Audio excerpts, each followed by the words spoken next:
Ma'am, you need to step away from my desk. This lounge is for paying customers, not charity cases. That's right. The words cut through the polished I'm air sorry, of JFK Terminal there's 4's been a Platinum mistake Sky with your Lounge booking. like a blade. Derek Sullivan didn't whisper them. He didn't try to be discreet. He said them loud enough This for is every passenger in the unacceptable marble-floored behavior waiting area to hear his voice carrying the authority of a man who believed he was protecting something sacred. The young black woman standing at his reception desk didn't flinch. She didn't step back. She just looked at him with tired eyes that had seen this moment before. Her name was Amelia Carter, and she was 28 years old. She wore a gray NYU hoodie, faded jeans, and white sneakers that had seen better days. Her hair was pulled back in a simple ponytail, and she carried nothing but a worn leather backpack and a dead phone. She looked like a college student who'd taken a wrong turn somewhere between the food court and her gate.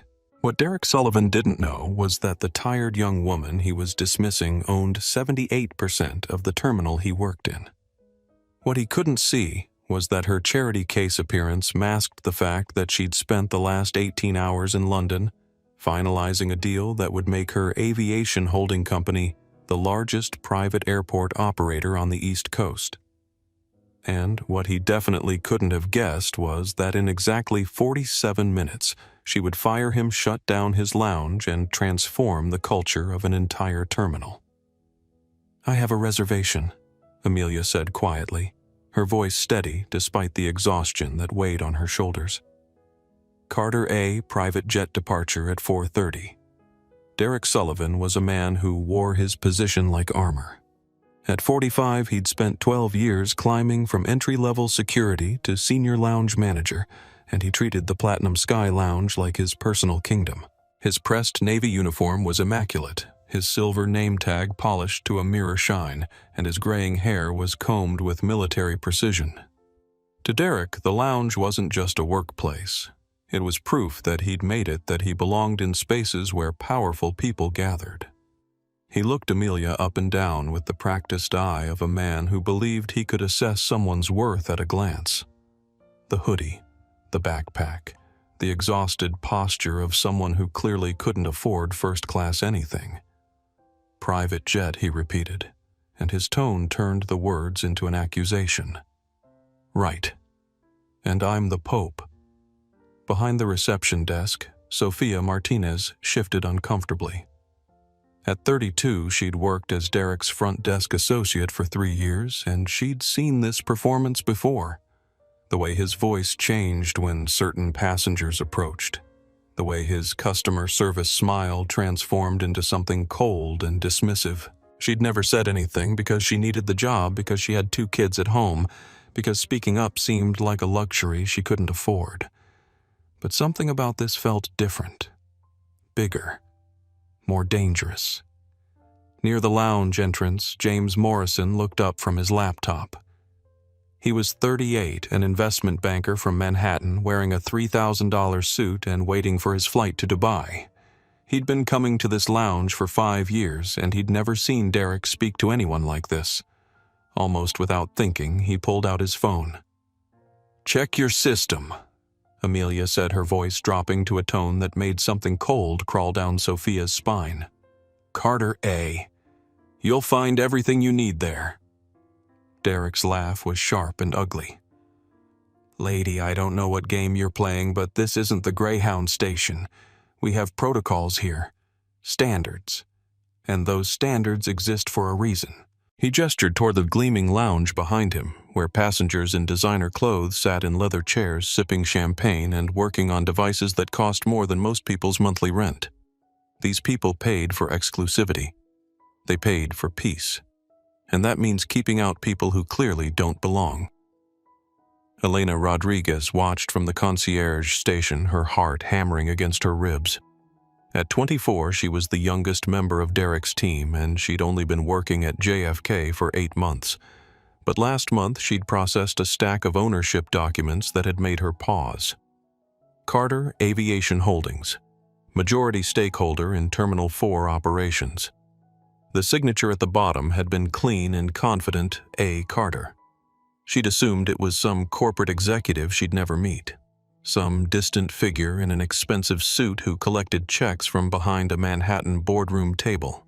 But now, looking at the tired woman in the gray hoodie, Elena felt a sick recognition crawling up her throat. "Sir," she said quietly, stepping forward. "Maybe we should just... back to your station." "Elena," Derek snapped without taking his eyes off Amelia. "Adults are talking." Dr. Sarah Kim looked up from her medical journal, her dark eyes sharp with the kind of attention that came from years of emergency room work. She was 42 Korean American, and she'd seen enough human cruelty to recognize it instantly. Whatever was happening at the reception desk, it had nothing to do with reservations or protocols. She'd been flying out of JFK for 6 years, and she'd never seen Derek treat a white passenger with anything less than professional courtesy. She'd never seen him demand extra verification from someone in an expensive suit, and she'd certainly never heard him talk about people not belonging. Rachel Thompson was already recording. The 29-year-old travel blogger had built her YouTube channel on authentic moments, unexpected encounters, and stories that revealed something true about the world. Her phone was positioned perfectly to capture both Derek's face and Amelia's response, and her finger hovered over the live stream button. Something told her this was about to become the kind of content that changed everything. "I'm not playing any game," Amelia said, and there was something in her voice that made the entire reception area fall silent. "I'm trying to access a lounge that my company contracts with. I'm asking you to do the job you're paid to do, and I'm giving you one opportunity to check your system before this becomes something much bigger than either of us wants to deal with." Derek's face flushed red. In 12 years of gatekeeping, no one had ever spoken to him like this. No one had ever stood there calm and quiet and made him feel like he was the one who didn't understand the situation. "People like you," he said, his voice rising, "always try this scam. Designer knockoff bag. Fake confidence hoping we won't notice that you don't belong here." "Well, I notice. I've been protecting this lounge for 12 years and I know trash when I see it." The words hit the polished air like a physical blow. Sophia gasped. James Morrison's finger moved to the record button. Rachel started her live stream. Elena took a step back as if she'd been slapped, and Amelia Carter looked Derek Sullivan in the eye and smiled. It wasn't a pleasant smile. It was the smile of someone who'd just been given exactly what they needed. "People like me," she said quietly, "built this terminal. You just work in it." Derek Sullivan hadn't always been cruel. Once he'd been a 20-year-old kid from Queens whose father worked construction and whose mother cleaned office buildings at night. He'd grown up in a small apartment where the walls were thin and the dreams were smaller, and he'd fought for every promotion, every recognition, every small symbol that proved he'd made it out. The Platinum Sky Lounge was his proof. It was marble and leather and crystal glasses that caught the light just right. It was expensive shoes on expensive carpet and conversations about stock portfolios and vacation homes in the Hamptons. Derek had never owned a stock or seen the Hamptons, but he'd earned his place as guardian of this space, and he protected it with the desperation of someone who knew he could lose it all. But somewhere between climbing the ladder and reaching the top rung, Derek had forgotten the difference between earning respect and demanding it. He'd confused gatekeeping with power exclusion with excellence. And now, faced with a young woman who didn't fit his narrow definition of belonging, every insecurity he'd ever buried came roaring back to life. He looked at Amelia and saw every person who'd ever made him feel small, every country club that wouldn't have him, every boardroom where he'd never sit, every space where his paycheck would never be enough to buy true membership. So he did what insecure people do when faced with power they don't understand. He tried to destroy it. Amelia Carter had been 9 years old the first time someone told her she didn't belong. It was at a hotel in Atlanta where her grandmother had saved for months to take her on a special weekend trip. They'd walked through the gleaming lobby in their Sunday best, and the man at the desk had looked at them like they were stains on his perfect marble floor. "I'm sorry," he'd said, though he didn't sound sorry at all. "We're completely booked." But 9-year-old Amelia had seen empty rooms through the glass doors. She'd heard the reservations agent on the phone booking rooms for other guests, and she'd understood even at 9 that the problem wasn't availability. The problem was her. At 19, she'd tried to check into a boutique hotel near her college campus after a red-eye flight from a family emergency. She'd been exhausted, grief-stricken, wearing sweatpants and carrying a backpack. The manager had looked her up and down and suggested she might be more comfortable at the motel down the street. "People like you," he'd said, and those 3 words had followed her for a decade. At 22, she'd been invited to a networking event at an exclusive country club. She'd saved for weeks to buy the right dress, had practiced her elevator pitch in the mirror, had walked in with her head high and her business cards ready. But the valet had directed her to the staff entrance. The hostess had asked if she was there to cater the event. 3 different members had mistaken her for the help. She'd left that night with something burning in her chest. Not shame, not embarrassment, rage. But it was a cold, calculating rage. The kind that builds companies instead of throwing punches. The kind that buys buildings instead of burning them down. By 25, she'd started her first aviation consulting firm, with a loan she'd fought 6 banks to get. She'd specialized in airport operations, efficiency consulting, and infrastructure development. She'd worked 18-hour days and 7-day weeks, and she'd saved every dollar that didn't go to rent or ramen noodles. By 27, she'd merged with 3 other firms and formed Carter Aviation Holdings. She'd begun acquiring contracts, purchasing stakes in airport operations, and building a network of influence that stretched from coast to coast. And at 28, she owned or controlled significant portions of 9 major airport terminals, including the one where Derek Sullivan thought he had power. But ownership wasn't what drove her. What drove her was the memory of every time someone had looked at her and decided she didn't belong. What drove her was the promise she'd made to that 9-year-old girl in the Atlanta hotel lobby: no one would ever make her feel invisible again. More importantly, no one would ever make anyone else feel that way in spaces she controlled. Elena Rodriguez had grown up in the Bronx, the daughter of a single mother who'd worked 3 jobs to keep them afloat. She'd earned her associate degree in hospitality management through night school working days at a diner and weekends at a dry cleaner. The job at JFK was supposed to be her break, her chance to use her education and build something stable. She'd started 8 months ago full of hope and determination. She was going to work her way up, maybe become a manager herself someday. She was going to make her mother proud. But 8 months of watching Derek had worn down her optimism like water on stone. She'd seen him dismiss families who didn't speak perfect English. She'd watched him demand extra documentation from passengers whose skin was too dark or whose clothes weren't expensive enough. She'd heard him make comments about those people when he thought no one was listening, and she'd said nothing. Because she needed the job, because she was still on probation, because speaking up seemed like a luxury she couldn't afford. But last month she'd processed those ownership documents, Carter Aviation Holdings, the signature that had been so clean and confident. And now watching Derek humiliate a woman who might be her actual boss, Elena felt something cracking inside her chest. Sophia Martinez understood Derek's type. She'd been dealing with men like him for 15 years, ever since she'd started working customer service jobs to support her kids after her divorce. Men who confused authority with worth. Men who treated service workers like furniture. Men who thought kindness was a sign of weakness.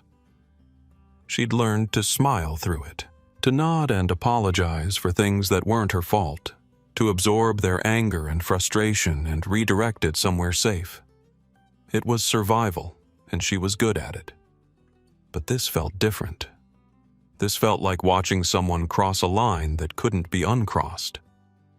And for the first time in 3 years of working under Derek, Sophia found herself wondering what would happen if she stopped smiling. What would happen if she stopped pretending that his behavior was acceptable? What would happen if she finally spoke up? James Morrison had been recording workplace discrimination before he'd even realized what he was doing. As an investment banker, he'd learned to spot patterns to recognize when something was fundamentally wrong with a situation.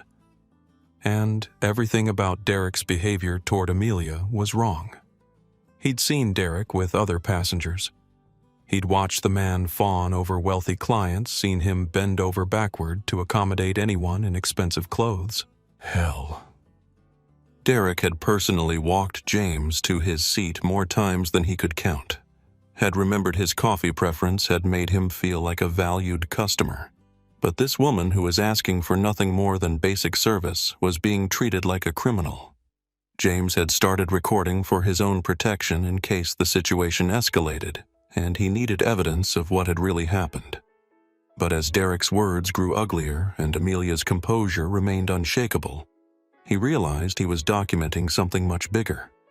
He was recording the moment when casual bias became public humiliation, when institutional prejudice stepped out of the shadows and revealed itself in fluorescent light. And something told him this video was going to matter. Rachel Thompson had built her YouTube channel on authentic travel experiences on showing her viewers the reality behind the glossy brochures and marketing campaigns. She'd reviewed lounges and hotels and airlines, always looking for the human story behind the corporate facade. But this wasn't a review. This wasn't content planning or audience engagement strategy. This was a woman being humiliated for the crime of existing while black in a space that had decided she didn't belong. And every instinct Rachel had as a content creator, as a journalist, and as a human being was screaming at her to capture every second. Her phone was steady in her hands, the live stream counter climbing as viewers joined to see what was happening. The comments were already starting to roll in outrage and disbelief and demands to know where this was taking place. And Rachel knew, with the certainty of someone who'd seen content go viral before, that this moment was about to explode beyond the boundaries of JFK Terminal 4. This was about to become the kind of story that forced change. "I don't know what game you're playing," Derek said, his voice getting louder with each word, "but this isn't the Greyhound station. We have standards here. Real standards." He gestured again toward the lounge where passengers were beginning to look up from their devices and conversations. These people paid for exclusivity. They paid for peace, and that means keeping out people who clearly don't belong. Amelia's expression didn't change. She reached into her backpack and pulled out a black leather wallet, worn but expensive. "Check your system," she repeated. Carter A. Reservation confirmed this morning. "Anyone can claim anything," Derek snapped. "Security protocols exist for a reason. And those protocols tell me that someone dressed like they just rolled out of a homeless shelter doesn't belong in a first-class lounge." The words hung in the air like a toxic cloud. Around the reception area, conversations stopped. Passengers looked up from their phones. Even the ambient noise of the terminal seemed to fade as Derek's voice carried across the polished space. Sophia Martinez felt her stomach twist. In 3 years of working for Derek, she'd never heard him be this openly hostile, this publicly cruel. There was something about Amelia's calm presence that was driving him to escalate beyond anything she'd seen before. "Mr. Sullivan," she said quietly, stepping closer to the desk. "Maybe I could just check the back to your station," Sophia Derek snapped without taking his eyes off Amelia. "I'll handle this." But Sophia didn't move back. Something in her had crystallized some line that Derek had finally crossed. "Sir, it would just take a second to verify." "I said back to your station." Derek's voice cracked like a whip loud enough to make several passengers flinch. "One more word, and you can find another job." The threat hit Sophia like a physical blow, but it also did something else. It made her angry, bone-deep, righteously angry in a way she hadn't allowed herself to feel in years. Because suddenly she was thinking about her kids at home, about the bills that needed paying, about all the times she'd swallowed Derek's casual cruelty because she needed this job to survive. And she was thinking about this woman being humiliated for no reason, except Derek's need to feel powerful. "Check the system," she said quietly, but her voice carried clearly across the reception area. "Just check it." Derek's face went purple. "You're fired." "No," said a voice from behind them. "She's not." Everyone turned. Elena Rodriguez stepped away from her concierge station, her hands shaking but her voice steady. "Sophia's right. We should check the system." "Elena, don't," Sophia whispered, but Elena shook her head. "Mr. Sullivan, last month I processed ownership documents for Carter Aviation Holdings, majority stakeholder in Terminal 4 operations. The signature was A. Carter." Derek stared at her like she was speaking a foreign language. "That's impossible." "It's not impossible," Elena said, her voice getting stronger. "It's in the files. Carter Aviation Holdings owns 78% of this terminal's operating contract." "That doesn't mean anything." Derek's voice was rising toward hysteria. "Anyone can have the same name. This is obviously some kind of elaborate con game," but doubt was creeping into his voice and everyone could hear it. James Morrison stopped pretending to work on his laptop. He was recording openly now, his phone aimed directly at Derek. "You know," he said conversationally, "in my line of work, we have a saying. When you're in a hole, stop digging." Derek spun toward him. "This is none of your business." "Actually," James said, still recording, "public discrimination in a federally regulated space makes it everyone's business. And I'm thinking my 2 million LinkedIn followers might find this pretty interesting." Rachel Thompson's live stream counter was climbing. 500 viewers. 1,000. 500. The comments were coming in faster than she could read them, but she caught fragments. "This is disgusting. Someone call the police? Where is this happening?" She was recording from a different angle, capturing both Derek's increasingly frantic behavior and Amelia's unshakable calm. "This is Rachel Thompson coming to you live from JFK Airport," she said quietly into her phone, "where we're witnessing what appears to be clear discrimination against a black passenger by airport staff." Dr. Sarah Kim had seen enough. She stood up from her chair, her medical bag in her hand, and walked over to the reception desk with the purposeful stride of someone used to taking control of emergency situations. "Excuse me," she said, her voice carrying the authority of someone who'd spent years making life and death decisions. "What exactly is the problem here?"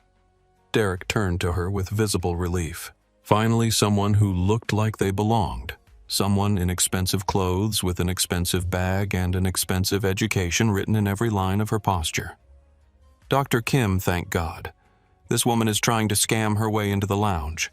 She's claiming to have a reservation under a fake name, and she's disrupting our other guests." Dr. Kim looked at Amelia, then back at Derek. "Have you checked her reservation?" "I don't need to check anything." "Look at her." "I'm looking at her." "Doctor," Kim said calmly, "I see a tired traveler asking for service. She's apparently paid for. What am I supposed to be seeing?" Derek's mouth opened and closed like a fish gasping for air. She doesn't look like... People like her don't...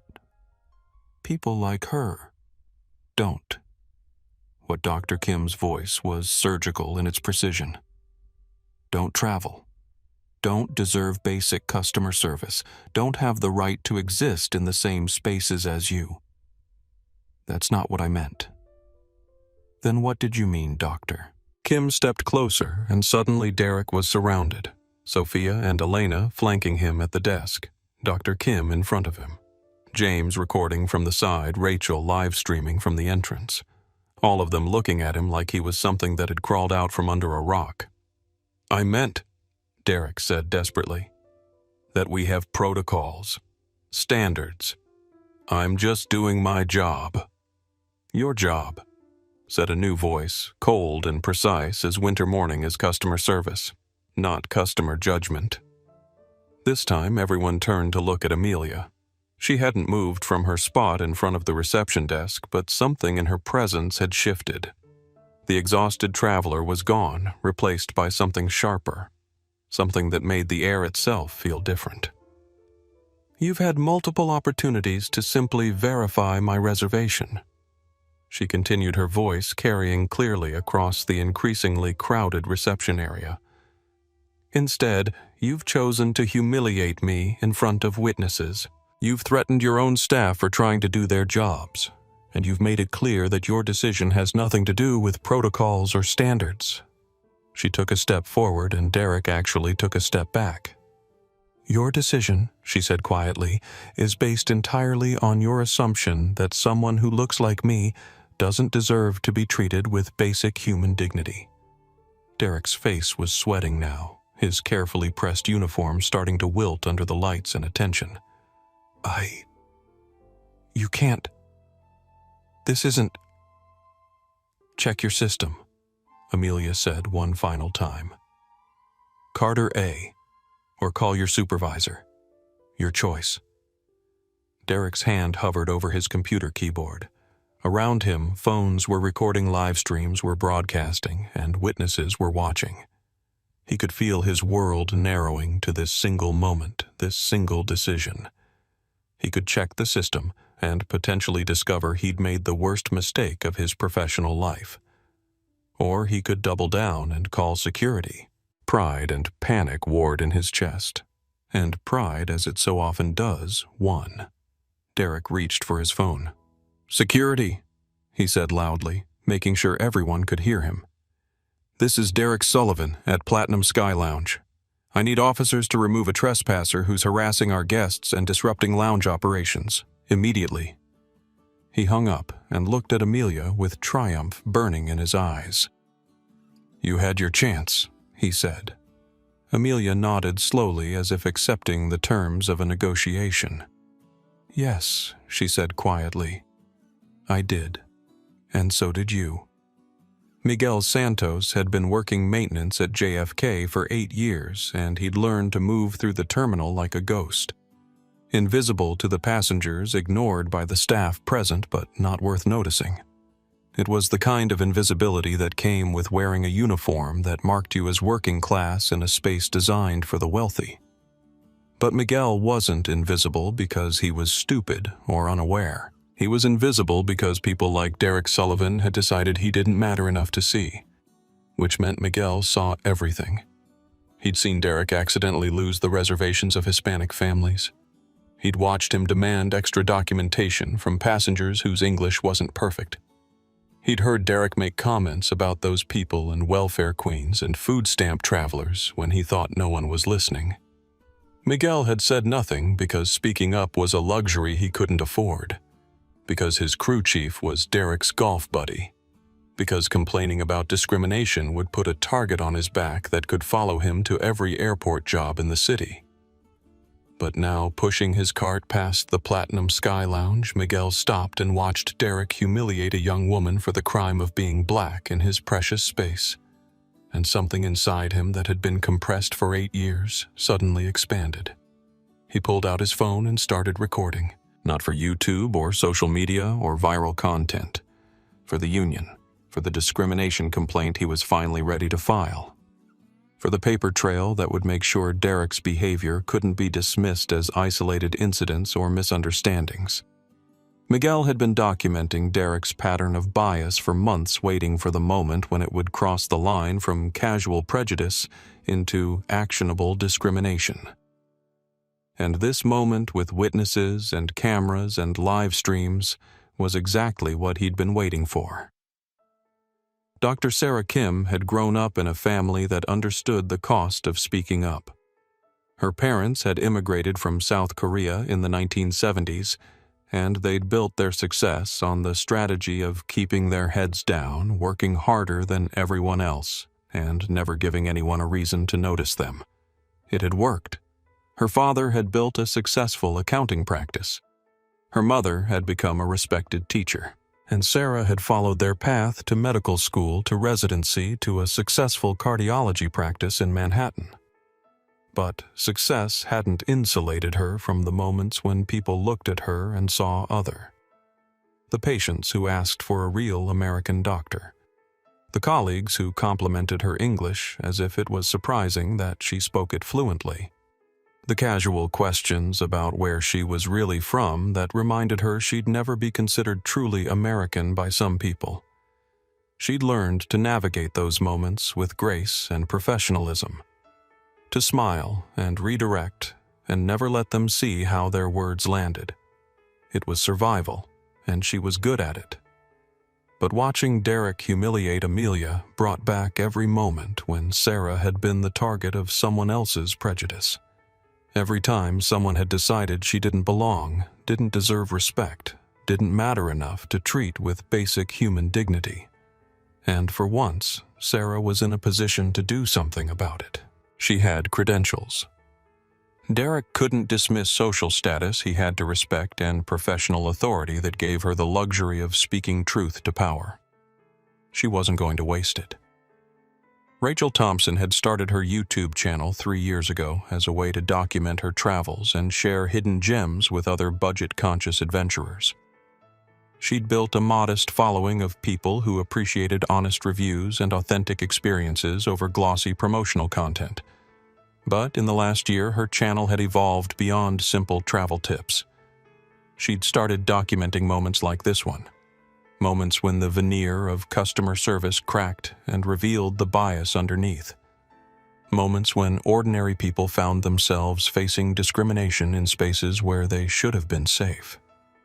Her video of a hotel clerk in Miami refusing to honor a Hispanic family's reservation had gone viral last summer.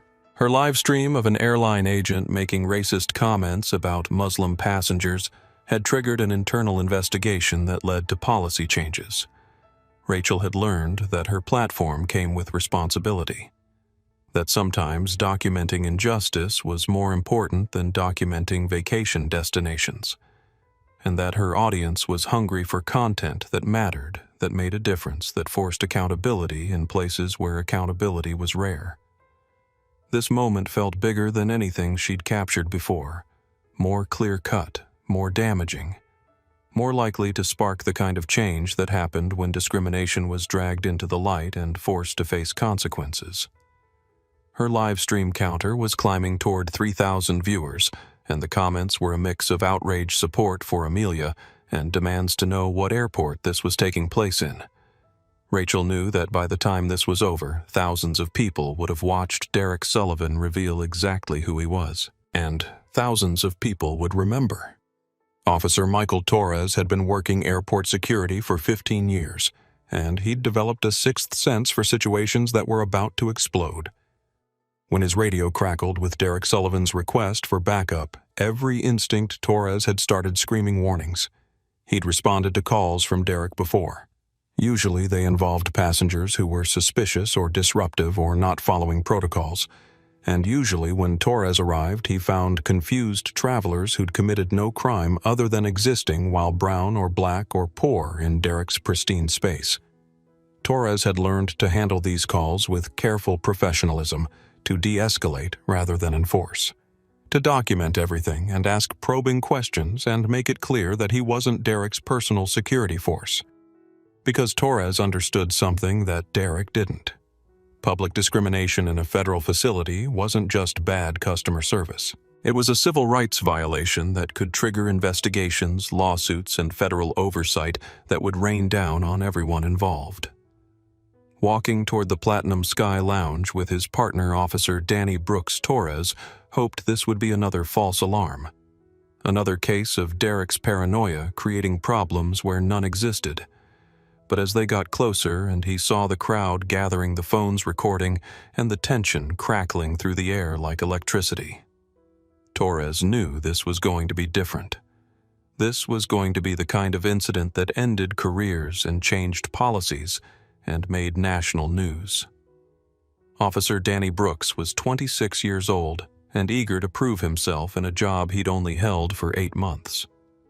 He'd grown up admiring law enforcement, believing in the nobility of protecting people and maintaining order in chaotic situations.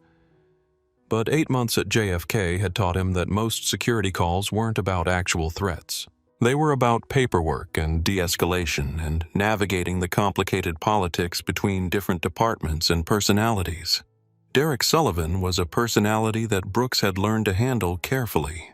The man had influence with supervisors' connections throughout the terminal and a tendency to file complaints against officers who didn't support his decisions enthusiastically enough.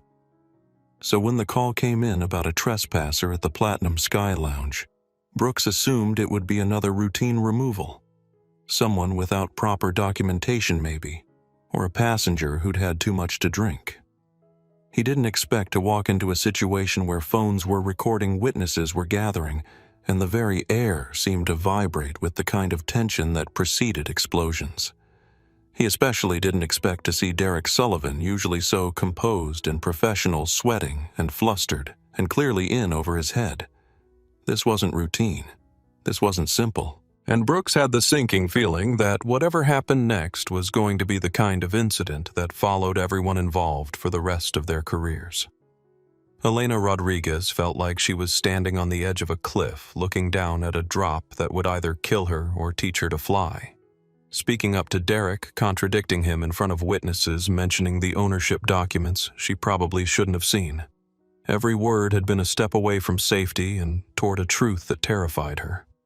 But watching Sophia get threatened for trying to do the right thing had broken something inside Elena.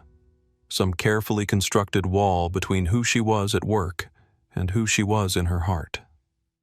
She thought about her mother who'd raised her to believe that dignity wasn't something you earned or purchased. It was something you carried inside yourself and recognized in other people regardless of what they wore or where they came from or how much money they had. Elena had been betraying that lesson every day for 8 months, staying silent, while Derek treated passengers like garbage, letting fear of unemployment override her basic sense of right and wrong. But not anymore. Not today. Whatever happened next, Elena was going to stand up for what was right, even if it cost her everything. Because some things she was finally realizing were worth losing a job over, and human dignity was definitely one of them. Officer Michael Torres arrived at the Platinum Sky Lounge reception area to find something he'd never seen in 15 years of airport security: a crowd.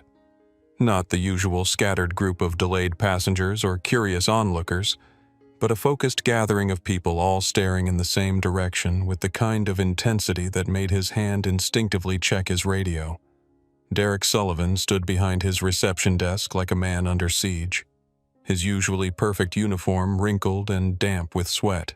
His face was flushed red and his hands shook slightly as he pointed toward the young black woman standing calmly in front of him. "Officers, thank God," Derek said, his voice cracking with relief. "This woman has been harassing our guests and disrupting lounge operations for over 30 minutes. She's trespassing, attempting fraud, and refusing to leave when asked." Torres looked at the woman Derek was indicating. She was young, maybe late 20s, wearing a gray hoodie and jeans. She held herself with the kind of quiet composure that Torres had learned to recognize in people who were either completely innocent or extremely dangerous. Nothing about her screamed disruptive trespasser. His partner, Officer Danny Brooks, was already reaching for his handcuffs, eager to resolve the situation quickly and efficiently. But Torres held up a hand, stopping him. "What's your name, Miss Torres?" asked, his voice professional but not hostile. "Amelia Carter," she replied without hesitation. "I have a confirmed reservation for this lounge. My flight departs at 4:30. "She's lying." Derek jumped in before Torres could respond. "She gave me a fake name. Claims to be flying private, but look at her. Does she look like someone who can afford a private jet?" Torres had been a cop long enough to know that appearances could be deceiving, but he'd also been working at JFK long enough to know Derek Sullivan's patterns. The man had a history of security concerns that seemed to disproportionately involve passengers of color. "Have you checked her reservation in your system?" Torres asked. Derek's face went even redder. "I don't need to check anything. This is obviously a scam. She's disrupting our premium guests, and I want her removed immediately." Torres looked around at the disrupted passengers. Most were recording the interaction on their phones. Others were openly staring at Derek with expressions of disgust. None of them looked particularly concerned about being disrupted by Amelia's presence. Sir Torres said carefully, "Protocol requires that we verify someone's reservation status before considering removal for trespassing. I'm the manager here." Derek's voice was rising toward hysteria. "I determine who belongs in my lounge. And she doesn't belong." Rachel Thompson's live stream had exploded. The viewer count was climbing past 5,000, and the comments were a river of outrage support and demands for action. She kept her phone steady, making sure to capture both Derek's increasingly erratic behavior and the officer's responses. "This is insane," she whispered to her viewers. "Airport police have arrived, but the manager is refusing to even check this woman's reservation. This is discrimination happening in real time." James Morrison had put his laptop away entirely, focusing all his attention on recording what was clearly going to become a major news story. His LinkedIn post about the incident was already gaining traction, with colleagues sharing it and adding their own outrage about discrimination in air travel. 12 minutes, he murmured to Dr. Kim, who had positioned herself strategically between Derek and Amelia. 12 minutes of this man refusing to do basic verification while demanding police remove a paying customer. Dr. Kim nodded grimly. "In my hospital, if someone refused to examine a patient based on their appearance, they'd be fired and reported to the medical board. This isn't different." Sophia Martinez was shaking. The adrenaline of standing up to Derek, of being fired, and then watching the situation spiral completely out of control had left her feeling like she was vibrating at a frequency that might shatter her bones. But she couldn't look away. "Elena," she whispered to the younger woman standing beside her. "What you said about the ownership documents. You're sure?" Elena's face was pale but determined. "I'm sure. Carter Aviation Holdings. A. Carter. It's all in the files I processed last month." Then this man. Sophia looked at Derek, who was now demanding that Torres immediately arrest Amelia for trespassing, just made the biggest mistake of his life. Miguel Santos had moved his cleaning cart closer, positioning himself where he could record everything while appearing to work. His phone captured Derek's increasingly desperate demands, Torres's careful questions, and Amelia's unshakable calm.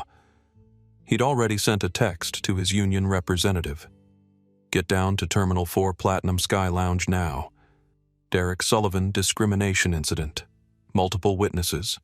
Being recorded." The response came back immediately. "On my way." "Don't stop recording." Officer Brooks was getting impatient.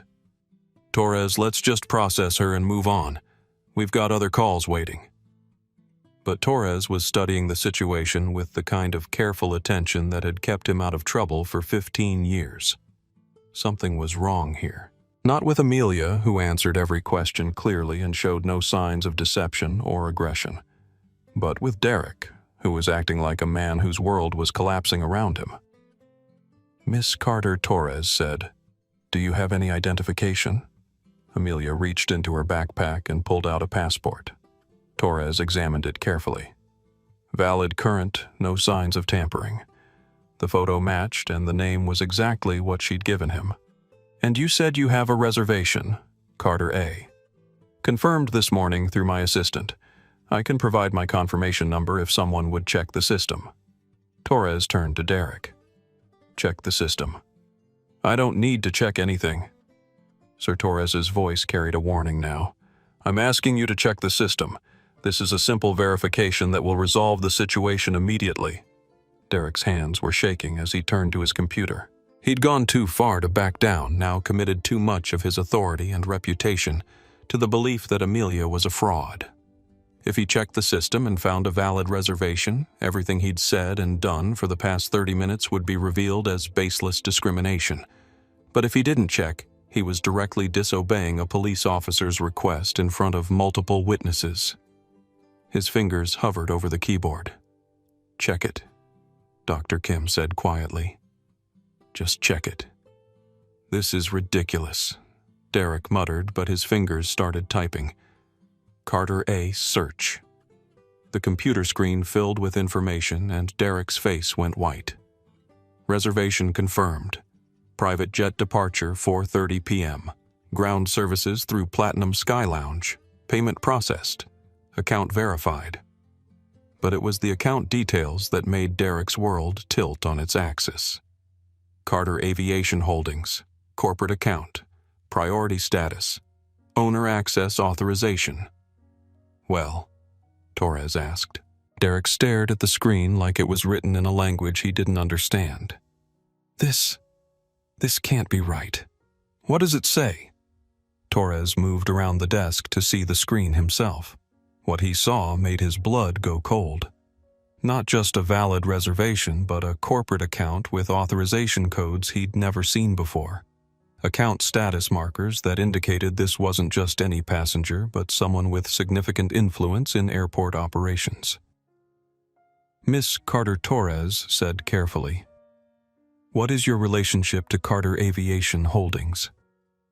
Amelia looked at him with eyes that held the patience of someone who'd been waiting for this question for 35 minutes. "I'm the founder and CEO."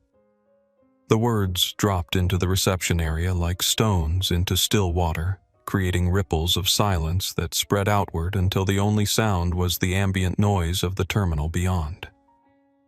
Derek's mouth opened and closed without sound. Sophia gasped. Elena closed her eyes as if in prayer. James Morrison's phone captured every moment, and what Torres continued, his voice very quiet, is Carter Aviation Holdings' relationship to this terminal. "We hold the majority stake in Terminal 4 operations," Amelia said simply. 78% acquired through consortium purchase last year. Torres felt the bottom drop out of his stomach. He'd seen discrimination cases before, but this was something else entirely. This was a lounge manager refusing service to the woman who owned the building he worked in. This was Derek Sullivan committing career suicide in front of multiple cameras and live streams. Mr. Sullivan, Torres said, and his voice carried the kind of finality that made everyone in the reception area hold their breath. "You need to step away from the desk, but this is impossible." Derek's voice cracked completely. "She can't be." "Look at her." "I'm looking at her," Torres said grimly.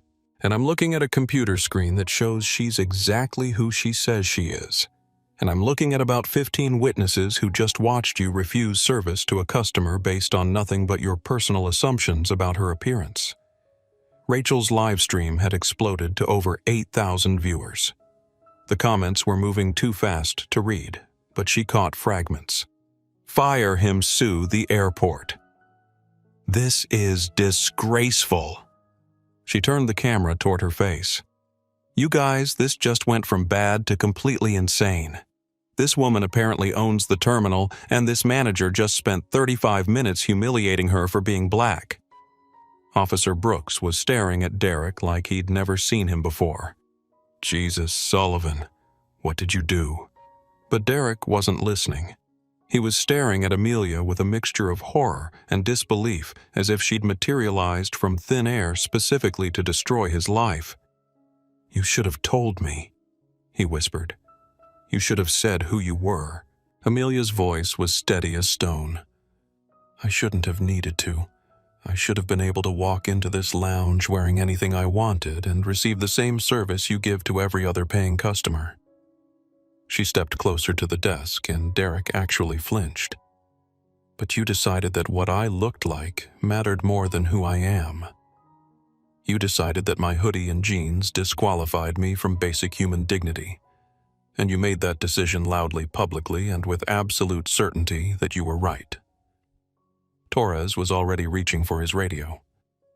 "Dispatch, this is Torres at Terminal 4. I need a supervisor at the Platinum Sky Lounge immediately. We have a situation that requires immediate management attention." Derek seemed to realize that his career was circling the drain. "Miss Carter, please." This was all a misunderstanding. "I was just following security protocols. I can fix this. I can make this right." Amelia looked at him for a long moment, and when she spoke, her voice was quiet but carried clearly across the crowded reception area. "Mr. Sullivan," she said, "the only thing you can do now is live with the consequences of your choices. The hashtag JFKDisgrace started trending within minutes of Rachel's live stream hitting its peak viewership. What began as a few thousand viewers watching real-time discrimination had exploded into a social media phenomenon that was spreading across platforms faster than airport security could track. Rachel's phone was burning hot in her hands, the processing power struggling to keep up with the flood of viewers' comments and shares. She'd gained 3,000 new subscribers in the past 20 minutes, and her notification alerts had become a constant buzz of incoming activity. 8,000 viewers now, she whispered to her camera, keeping her voice low while maintaining focus on the unfolding drama. This is the biggest live stream I've ever done, and honestly, I wish it was for any other reason. The comments section had become a river of rage support and demands for action. Someone call the news. This is 2024, not 1964. I'm never flying through JFK again. That manager needs to be fired. Where is airport administration, recording this for evidence? James Morrison had stopped pretending this was anything other than a career-defining moment. His LinkedIn post had been shared over 500 times with colleagues from across the financial industry weighing in with their own stories of discrimination in business travel. But it was his Twitter thread that was really gaining traction. 7 tweets documenting the timeline of events, complete with photos of Derek's increasingly erratic behavior and Amelia's unshakable composure. Thread: What I witnessed today at JFK Airport will make you sick. Airport lounge manager spends 30+ minutes refusing service to black woman claims she doesn't belong. Calls security rather than check reservation. Plot twist: she owns the terminal. 1-7. The thread was being retweeted by verified accounts journalists, civil rights organizations, and celebrities. Each retweet brought more eyes to the situation, more pressure building like steam in a kettle. Dr. Sarah Kim had shifted into crisis management mode, using her medical training to document everything with clinical precision. Her phone notes were a detailed timeline of Derek's statements, Amelia's responses, and the reactions of witnesses. 2:15 p.m. Initial refusal of service based on appearance. 2:17 p.m. Manager uses phrase, people like you. 2:23 p.m. Refuses to check reservation system. 2:31 p.m. Threatens staff for attempting to help. 2:38 p.m. Calls security rather than verify customer status. 2:45 p.m. Police arrive. Manager still refuses verification. She'd also started a Twitter thread from her verified account as Dr. Sarah Kim, MD, with 50,000 followers who trusted her professional judgment. As a physician, I'm trained to treat every patient with dignity, regardless of appearance. Watching JFK airport staff refuse the same basic respect to a paying customer is heartbreaking and unacceptable. This is discrimination, period. Miguel Santos had positioned himself perfectly to capture Derek's meltdown from multiple angles. His union representative, Maria Gutierrez, had arrived and was recording from a different position, ensuring they had comprehensive documentation of the incident. Miguel Maria whispered, "How long has this been going on?" 40 minutes, he replied quietly. "And it keeps getting worse." He threatened Sophia for trying to help, denied the woman had a valid reservation without checking, and called her trash in front of everyone. Maria's face hardened. She'd been dealing with discrimination complaints at JFK for 8 years, but most were subtle, hard to prove based on he said, she said testimony. This was different. This was documented, witnessed, and broadcast live to thousands of people. Keep recording everything she told Miguel. This is the kind of case that changes policies. Elena Rodriguez had found courage she didn't know she possessed. Her initial fear of losing her job had transformed into something stronger.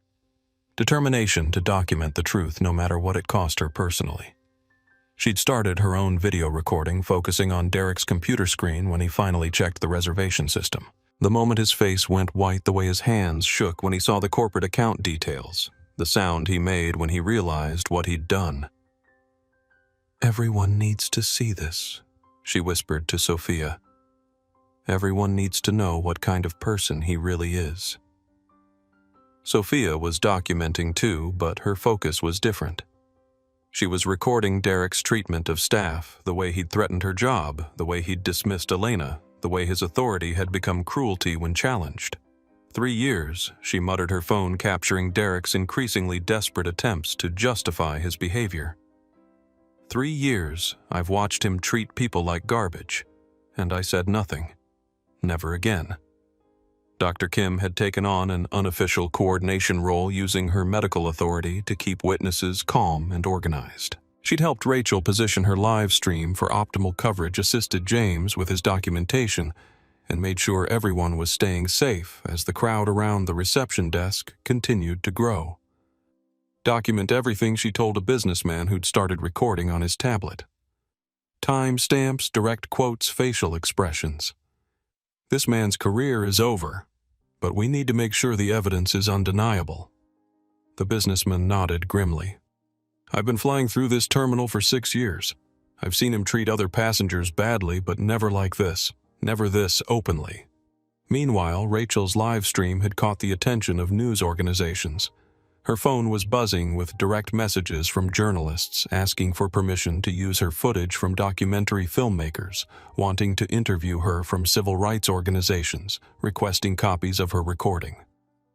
But the most significant message came from a verified account she recognized immediately: CNN breaking news. We'd like to speak with you about licensing your footage for immediate broadcast. This story is developing nationally. Please call our newsroom immediately. Rachel's hands shook as she read the message. What had started as a travel blog live stream had become national news in real time. James Morrison was fielding his own media requests. As a financial industry insider with a significant LinkedIn following, his professional perspective on the incident was being sought by business journalists who understood the implications of discriminating against a major airport stakeholder. This isn't just about customer service, he was telling a reporter from the Wall Street Journal over text. This is about a lounge manager committing career suicide by discriminating against someone who literally signs his paycheck. The story was developing layers that extended far beyond a simple discrimination incident. Financial reporters were digging into Carter Aviation Holdings, discovering the scope of Amelia's business empire, understanding that Derek hadn't just insulted a passenger, he'd humiliated one of the most powerful people in aviation infrastructure. Miguel's union representative had started her own documentation process, but with a different focus. She was recording not just the discrimination against Amelia, but the hostile work environment Derek had created for his own staff. Sophia, Elena, she said quietly, I need you both to know that what he did to you today, threatening your jobs for trying to do the right thing, that's retaliation, and it's illegal. We're going to file complaints about the whole pattern. The ripple effects were spreading beyond the immediate incident. Derek's behavior wasn't just destroying his own career, it was exposing an entire culture of discrimination that had been allowed to fester in the Platinum Sky Lounge for years. Dr. Kim had started reaching out to her professional network. Understanding that this incident was going to require expert testimony about implicit bias, discrimination patterns, and the psychological impact of public humiliation. This is textbook discriminatory behavior, she was telling a colleague who worked in civil rights law. Documented, witnessed, broadcast live. It's going to be a landmark case. The social media explosion was becoming its own news story. JFK disgrace was trending nationally, with celebrities, politicians, and activists sharing the footage and demanding accountability. But underneath the viral nature of the content was something more significant, a moment of clarity about how discrimination actually worked in practice. This wasn't subtle bias or unconscious prejudice. This was open, documented, unapologetic discrimination by someone in a position of authority, captured in real time and broadcast to the world. And everyone watching understood that this moment was going to change things. Not just for Derek Sullivan, whose career was clearly over, but for every airport lounge, every customer service interaction, every moment when someone in authority decided who belonged and who didn't. The cameras were rolling. The witnesses were watching, and the world was paying attention. Derek Sullivan's worst day was about to become everyone's learning experience. Amelia's phone buzzed in her pocket with an incoming call from a contact labeled Victoria Nash, emergency only. She glanced at the screen, then at the chaos surrounding Derek's reception desk, and made a decision that would transform this from a customer service incident into a corporate crisis. "Excuse me," she said to Officer Torres, who was trying to process the fact that he'd just witnessed a terminal employee discriminate against the terminal's actual owner. "I need to take this call." She stepped slightly away from the crowd, but not far enough to escape the range of the recording phones. If anything, her calm professionalism in the middle of Derek's meltdown made the contrast even more stark. "Victoria," she said into the phone, her voice carrying clearly across the reception area. "I need you at JFK Terminal 4 immediately, Platinum Sky Lounge. Full discrimination documentation and immediate legal response."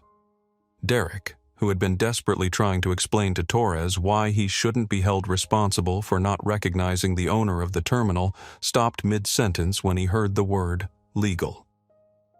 Victoria Nash's voice was sharp and clear, audible to anyone standing within 10 feet of Amelia. "What's the situation?" Lounge manager refused service for 45 minutes based entirely on racial assumptions. Multiple witnesses, live video documentation. Police called. Full pattern of discriminatory behavior exposed in front of cameras. Jesus Christ. Victoria's voice carried the tone of a lawyer who understood exactly how expensive this was about to become. "Who's the manager?" Amelia looked directly at Derek. "Derek Sullivan, senior lounge manager, 12-year employee." Derek's face went from white to gray. The word legal had cut through his desperate rationalization like a knife through paper. This wasn't just about losing his job anymore. This was about lawsuits and depositions and national news coverage. Amelia Victoria continued, her voice now loud enough for everyone to hear clearly.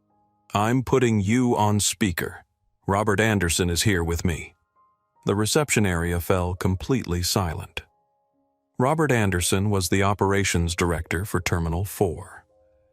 Derek's ultimate boss, and the man who'd hired Derek 12 years ago, believing he was getting a dedicated customer service professional.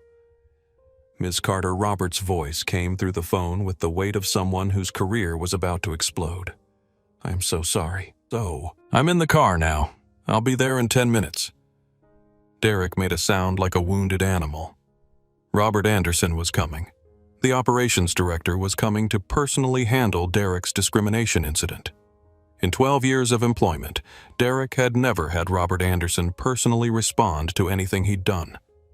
Robert, Amelia said calmly, "I want you to understand that this wasn't a momentary lapse in judgment. This was a sustained pattern of discriminatory behavior that lasted nearly an hour.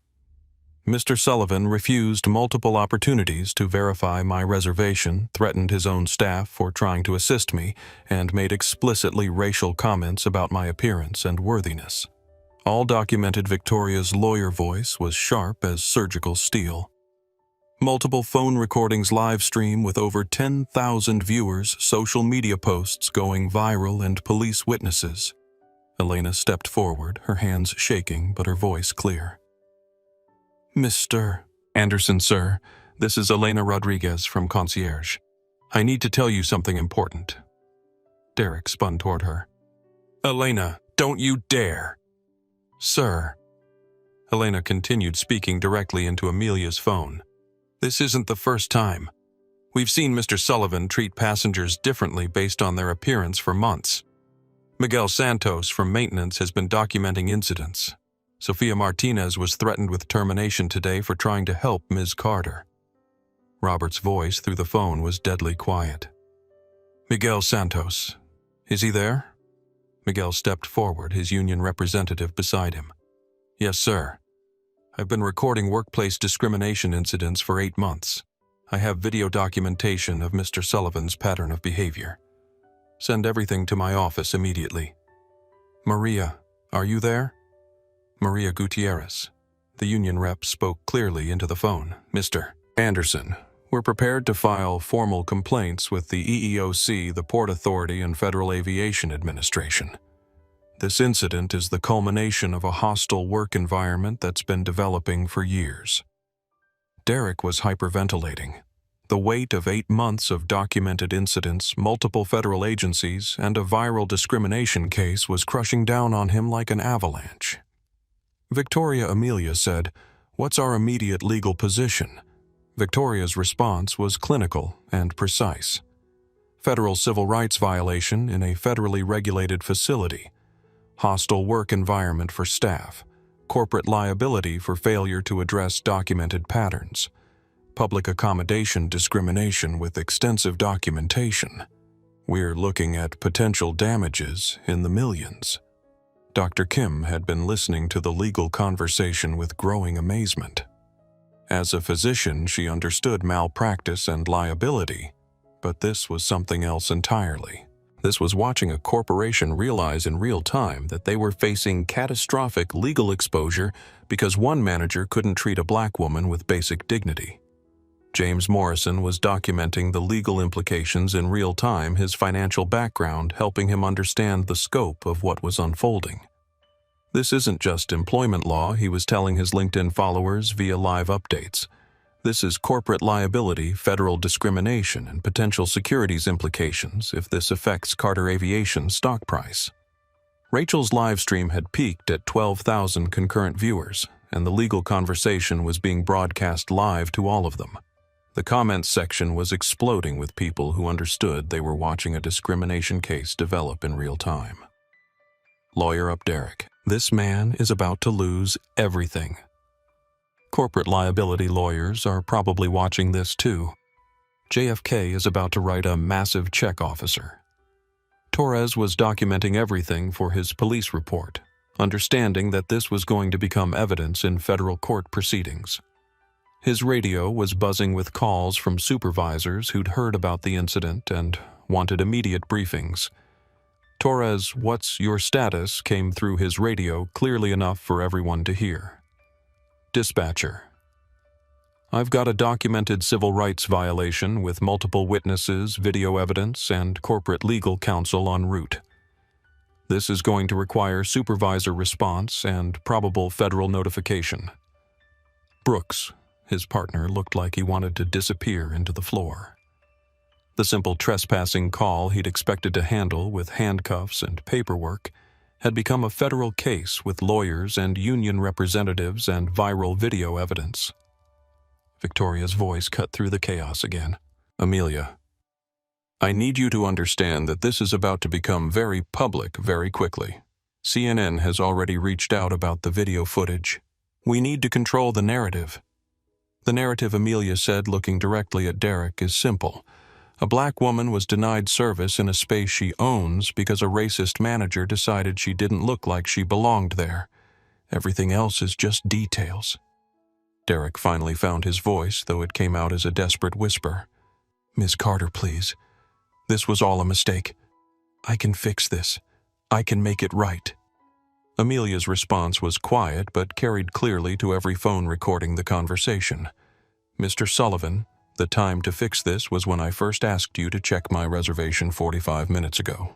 The time to make it right was when your staff tried to help and you threatened their jobs. The time to show basic human decency was any moment in the last hour when you chose cruelty instead. She paused, looking around at the cameras, the witnesses, the officers, the growing crowd of passengers who'd stopped to watch a man destroy his career in real time. What happens now, she continued, isn't about fixing mistakes. It's about facing consequences. Victoria's voice came through the phone with the finality of a judge pronouncing sentence. Robert, we'll see you in 10 minutes. Derek Sullivan. I strongly advise you to contact legal representation immediately. This conversation is being recorded and will be used in federal proceedings. The line went quiet, and suddenly everyone in the reception area was looking at Derek Sullivan, a man who'd started his day believing he controlled who belonged in his space and was ending it as the center of a national discrimination case that would follow him for the rest of his life. Officer Torres broke the silence. Mr. Sullivan, you need to step away from the desk and remain available for questioning. This is now an active investigation. Derek looked around desperately, but there was nowhere to run, no one to blame, no way to undo the 45 minutes of documented discrimination that had just destroyed everything he'd built in 12 years at JFK. He was about to learn that some mistakes don't get fixed. They get prosecuted. Robert Anderson's arrival at the Platinum Sky Lounge was preceded by a wave of nervous energy that rippled through the terminal staff like an earthquake warning. Word had spread through the back channels and radio communications that the operations director was personally responding to a Code Orange situation, the internal designation for incidents with potential federal implications. He appeared through the crowd like a man walking toward his own execution, his usually perfect suit wrinkled from the rush, his face carrying the expression of someone who understood that his day had just become the worst of his professional career. Derek Sullivan watched his boss approach with the hollow-eyed stare of a condemned man. In 12 years of employment, Robert had visited the Platinum Sky Lounge exactly 3 times, all for routine inspections or VIP visits. He had never, ever personally responded to a customer service complaint. "Ms. Carter," Robert said, his voice carefully controlled but audibly strained. "I cannot begin to express how sorry I am about what you've experienced today." Amelia looked at him with the calm assessment of someone who'd spent years evaluating whether people were genuinely contrite or simply scared of consequences. "Mr. Anderson, I assume you've been briefed on the situation." "I've heard the basic outline," Robert replied, glancing nervously at the phones, still recording the crowd, still watching the live stream, still broadcasting to thousands of viewers. "But I'd like to hear directly from you what happened here." Derek stepped forward desperately. "Bob, this was all a misunderstanding. I was just following security protocols, Derek." Robert's voice cut through Derek's excuse like a blade. "Don't speak unless I ask you a direct question." The command was delivered with enough authority to make Derek step back physically, and Rachel's live stream captured the moment when 12 years of Derek's relationship with his boss died in a single sentence. Amelia's recounting was precise, chronological, and devastating. She spoke calmly about Derek's initial refusal to check her reservation, his escalating hostility, his explicit comments about her appearance and worthiness, his threats against staff members who tried to help. "He told me that people like me couldn't afford first-class anything," she said, her voice carrying clearly to every recording device. "He called me trash. He said I was disrupting the peace of customers who had earned the right to be here." With each sentence, Robert's face got paler. Derek's behavior wasn't just unprofessional customer service. It was documented discrimination that exposed the terminal to massive federal liability.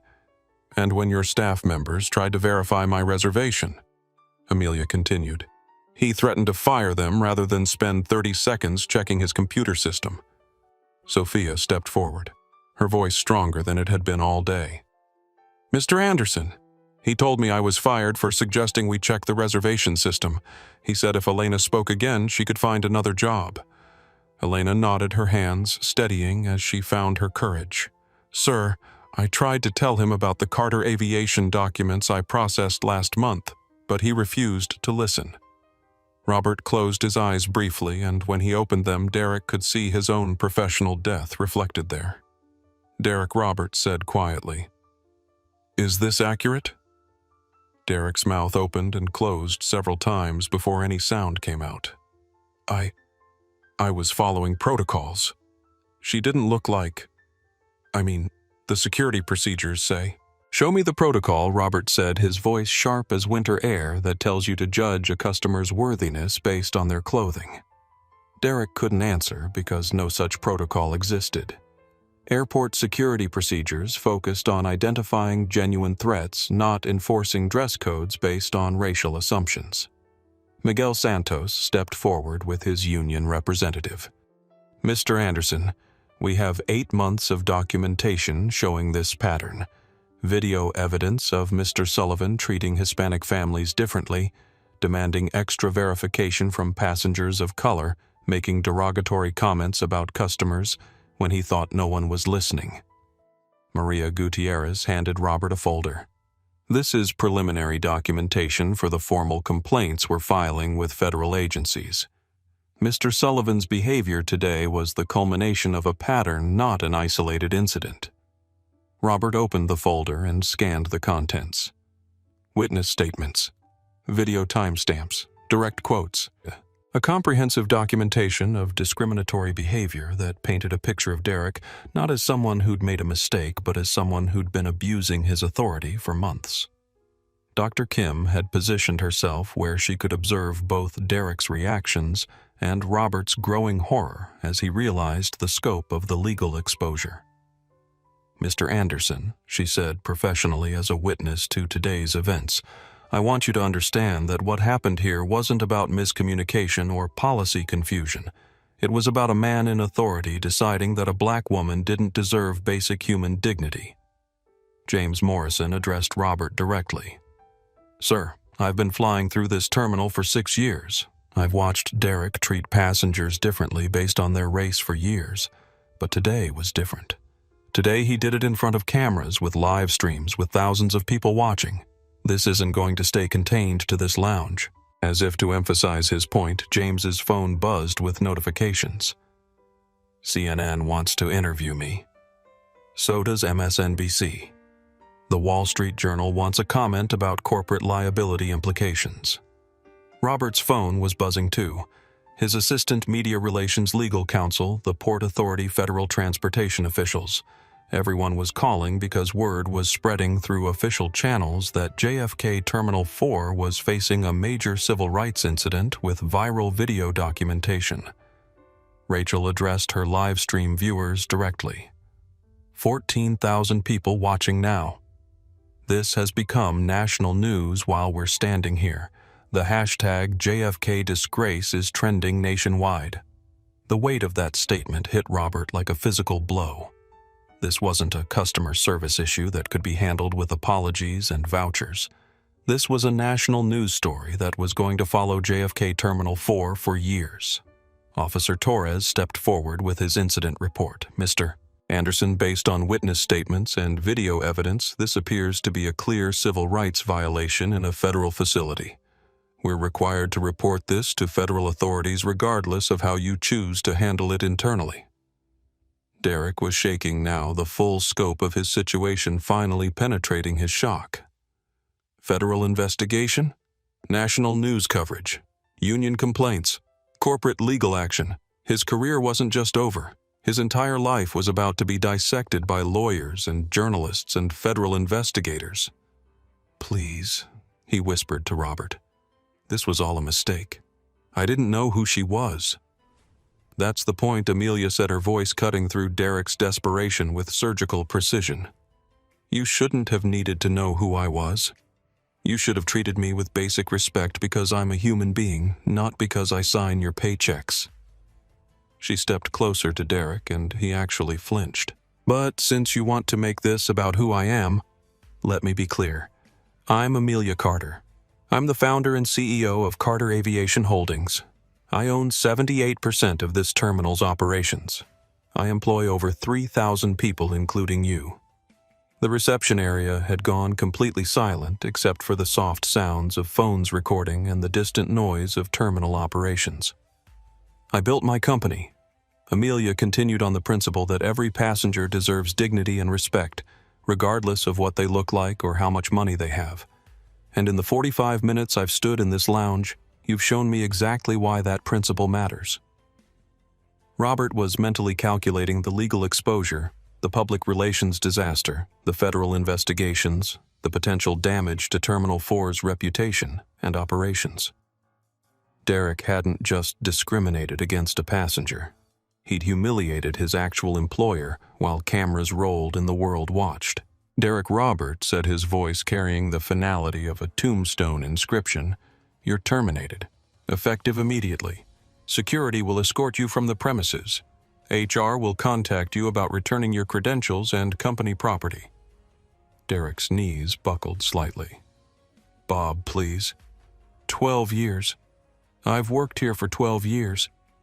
And in 1 hour, Robert replied coldly, "You've destroyed everything you built in those 12 years." Security officers who'd been called as backup moved forward to escort Derek out, but Amelia held up a hand. "Mr. Sullivan," she said, and her voice was quiet, but carried clearly to every recording device. "I want you to remember this moment. Not because I want you to suffer, but because I want you to understand. What you felt when you realized who I am. That shock, that fear, that humiliation, that's what you put me through for 45 minutes.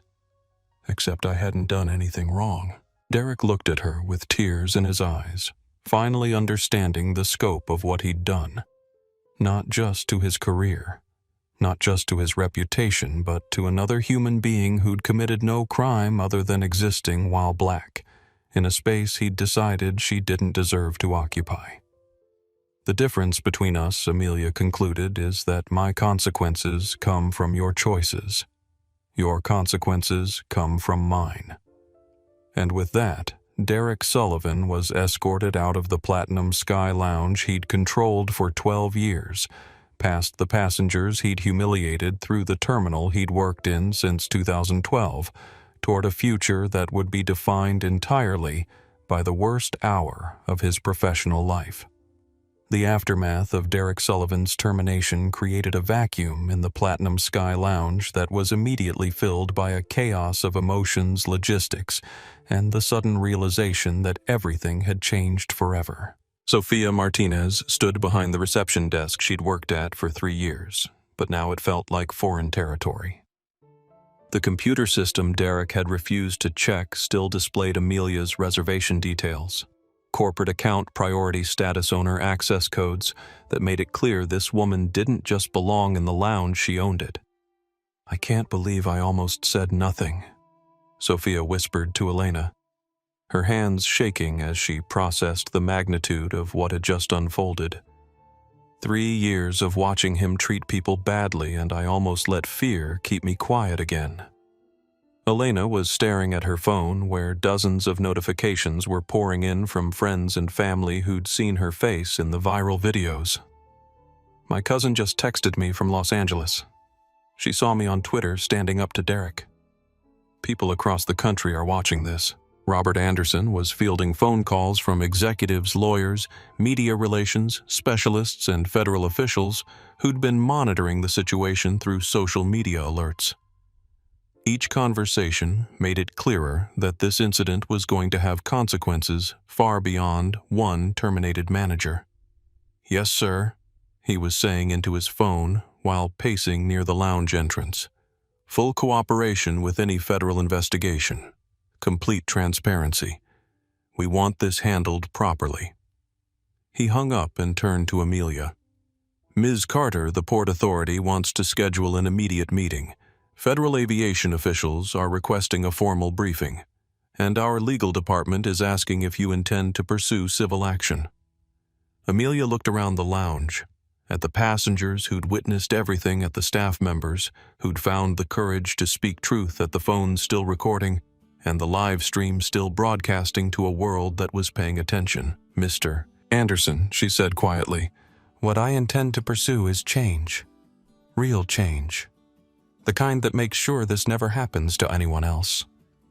Dr. Kim had been observing the immediate aftermath with the clinical attention she brought to medical emergencies. The shock, the relief, the lingering tension, it all felt familiar from her work in trauma situations. "Ms. Carter," she said, stepping forward, "I want you to know that what I witnessed here today was institutional discrimination being documented in real time. As a physician, I understand the importance of accurate documentation for cases like this." She handed Amelia her business card. "If you need expert testimony about the psychological impact of public discrimination, I'm available. What Derek did to you wasn't just unprofessional. It was deliberately dehumanizing. James Morrison had transitioned from documenting the incident to analyzing its broader implications for his professional network. His LinkedIn post was being shared by executives across the aviation industry, and the responses were revealing an uncomfortable truth about discrimination in business travel. This is just the tip of the iceberg, he was telling a colleague over the phone. How many times has this happened when no one was recording? How many passengers have been humiliated in lounges and airports because someone decided they didn't look like they belonged? His question was being echoed across social media as the story spread. JFK disgrace had evolved beyond just Derek's behavior to become a broader conversation about bias in customer service discrimination in travel and the courage required to speak up when witnessing injustice. Rachel Thompson's live stream had become the primary source for real-time updates about the incident's aftermath. Her viewer count had stabilized at around 15,000 people, many of whom had been watching for over an hour. "You guys, I've been doing travel content for 3 years and I've never seen anything like this," she was telling her audience. This isn't just about one racist manager. This is about a system that allowed his behavior to continue for years until someone with enough power to fight back finally said enough.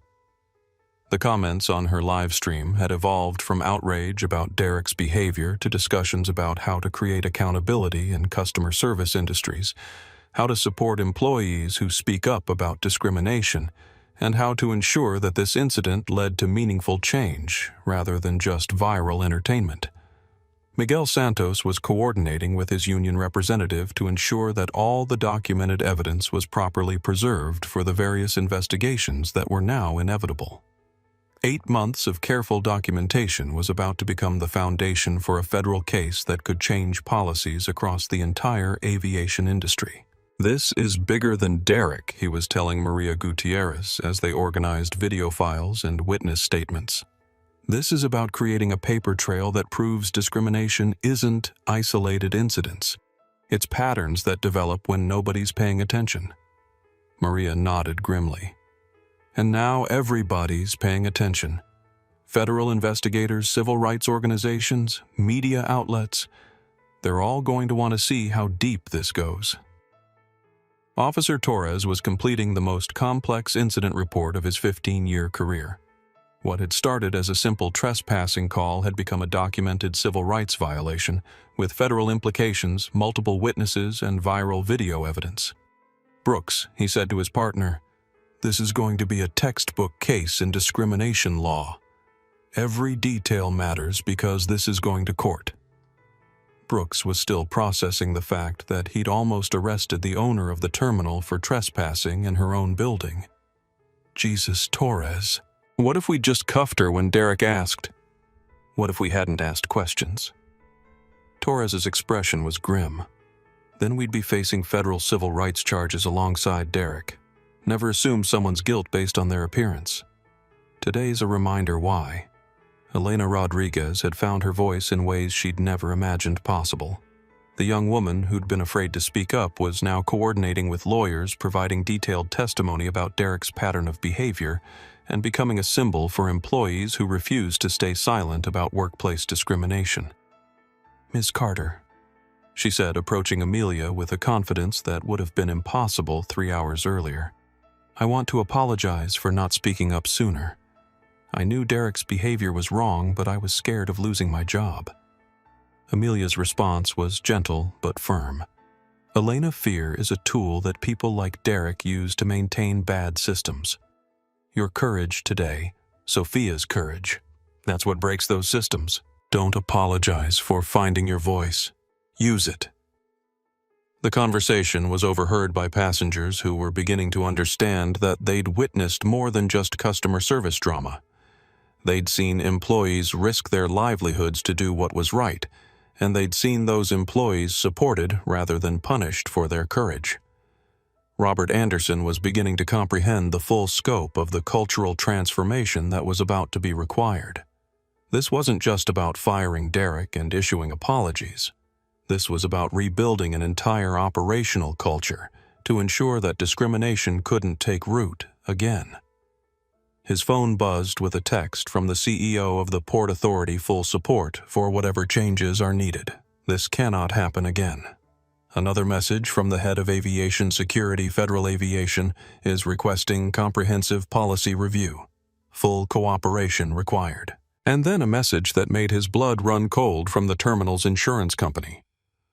Potential liability exposure requiring immediate legal consultation.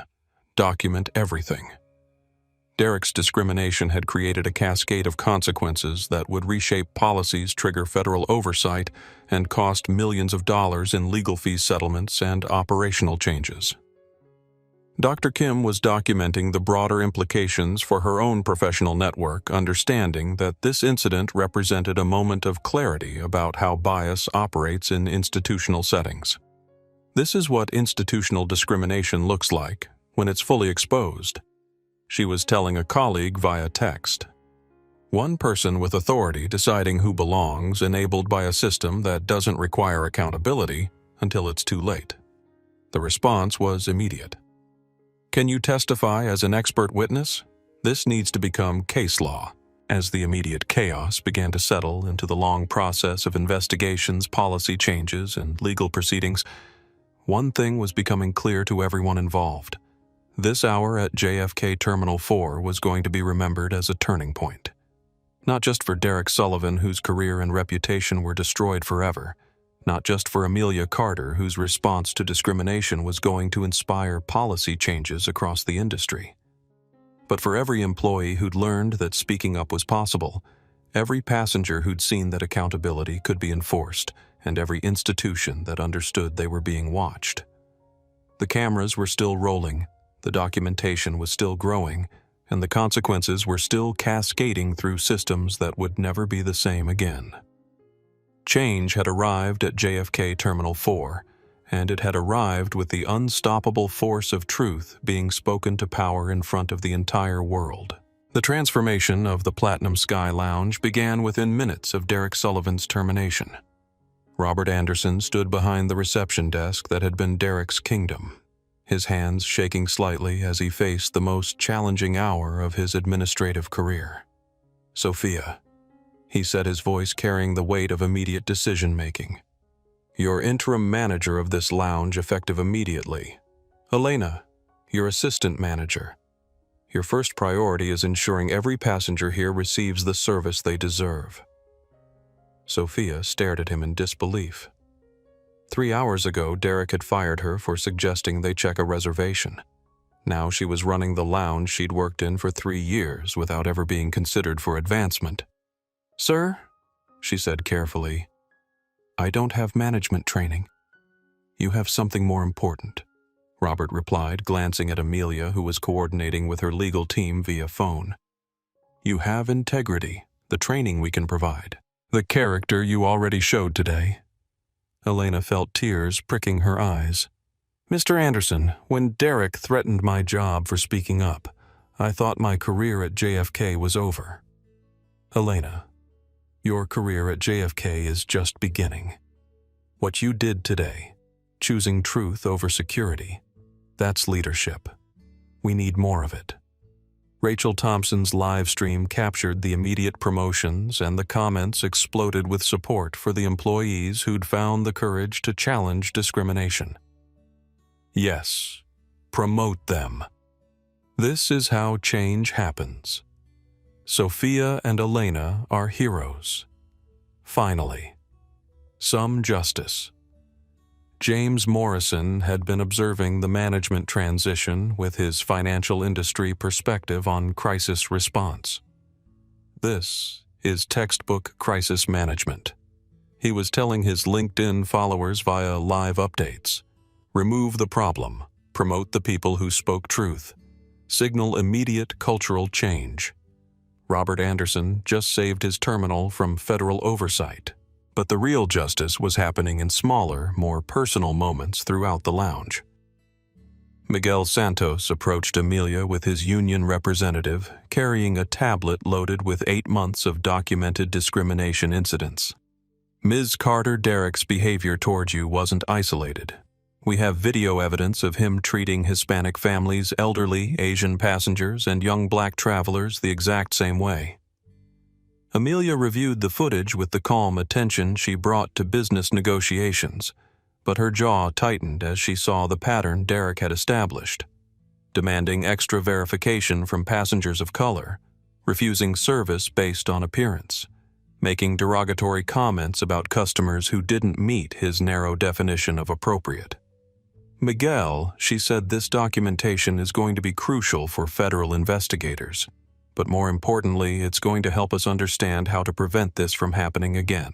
Maria Gutierrez, the union representative, handed Amelia a formal statement. Ms. Carter, we're not just filing complaints about Derek's behavior toward passengers.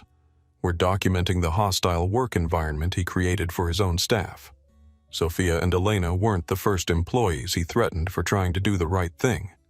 Dr. Kim had transitioned from witness to expert consultant, using her medical background to help document the psychological impact of Derek's discrimination. She was interviewing passengers who'd witnessed the incident, understanding that their testimonies would be crucial for legal proceedings. What Derek did today wasn't just bad customer service. She was explaining to a business traveler who'd watched the entire incident. Public humiliation based on racial assumptions causes documented psychological trauma. This wasn't about policy confusion. It was about deliberate dehumanization. The business traveler nodded grimly. I fly through here monthly. I've seen Derek treat people differently, but I always assumed it wasn't my business. Today made me realize that silence makes us complicit. Officer Torres was coordinating with federal authorities who were already requesting comprehensive documentation of the incident. His incident report was becoming the foundation for what would likely be a landmark civil rights case. Ms. Carter, he said, approaching her with professional respect that contrasted sharply with Derek's earlier hostility. Federal aviation officials want to interview you about filing formal discrimination charges. This incident occurred in a federally regulated facility which triggers automatic federal jurisdiction. Amelia's response was measured but determined. Officer Torres, I want to pursue whatever legal action will prevent this from happening to other passengers. But I also want to make sure the focus remains on creating change, not just punishment. Rachel's live stream audience had grown to nearly 18,000 viewers, many of whom had been watching for over 2 hours as the story developed from discrimination incident to national news event to immediate policy response. This is incredible, you guys, she was telling her viewers. We're watching real-time accountability. The discriminatory manager is gone. The employees who spoke up are being promoted and federal investigators are already involved. This is how justice should work. But the most significant moment of immediate justice came when Amelia finally accessed the lounge she'd been denied entry to for nearly 2 hours. Sophia personally escorted her through the glass doors, and the contrast was stark. Where Derek had seen someone who didn't belong, every passenger in the lounge saw exactly what Amelia was: a professional traveler who deserved respect and service. Ms. Carter, Sophia said, her voice stronger than it had been all day. Can I get you anything? Coffee, water, a quiet space to work. Sophia, Amelia replied, settling into a leather chair near the window. What I'd like is for you to treat me exactly the way you'd treat any other passenger. No special service because you know who I am. Just basic dignity and respect. The statement was simple, but it carried clearly to the phones still recording, the passengers still watching, and the social media audience still following the story. Amelia wasn't asking for royal treatment because she owned the terminal. She was asking for the basic human dignity that should be standard for everyone. Elena approached with a tablet showing news coverage that was already spreading across national media outlets. Ms. Carter, CNN wants to interview you. So does MSNBC, Fox News, and NPR. This story is going national. Amelia reviewed the coverage with interest. The headlines were consistent. Airport owner discriminated against in own terminal viral video. Shows discrimination at JFK manager fired after refusing service to black woman who owns airport. Elena, she said, schedule interviews with outlets that want to discuss policy changes and accountability measures. I'm not interested in talking to anyone who just wants drama or revenge narratives. Dr. Kim overheard the conversation and approached with a professional perspective. Ms. Carter, as someone who studied institutional bias, I'd recommend focusing on the educational aspects of this incident. This is an opportunity to help people understand how discrimination actually operates in practice. James Morrison was coordinating with business journalists who understood the financial implications of the incident. The stock market is already responding, he was telling Amelia. Carter Aviation Holdings is up 3% because investors see this as evidence of strong leadership. Meanwhile, companies in the customer service sector are down because investors are worried about liability exposure. The immediate financial consequences were becoming clear. Derek's discrimination hadn't just harmed Amelia personally. It had created market volatility, triggered insurance investigations, and demonstrated to investors that discrimination was a business risk that required immediate attention.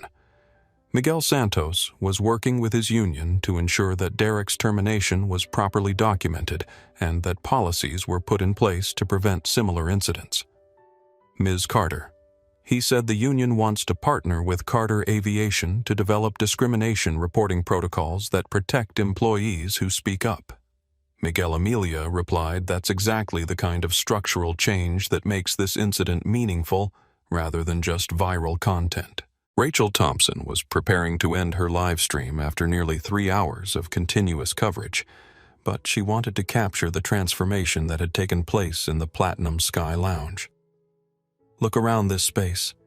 Everyone, she said, panning her camera across the lounge. 3 hours ago, this was a place where a black woman was told she didn't belong.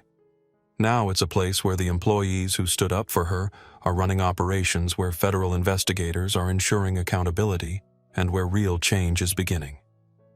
She focused her camera on Amelia, sitting calmly in the lounge chair working on her laptop like any other business traveler. This is what justice looks like, Rachel concluded. Not revenge, not punishment. Just the simple recognition that every person deserves dignity and respect regardless of what they look like or how much money someone assumes they have. The immediate justice phase was complete.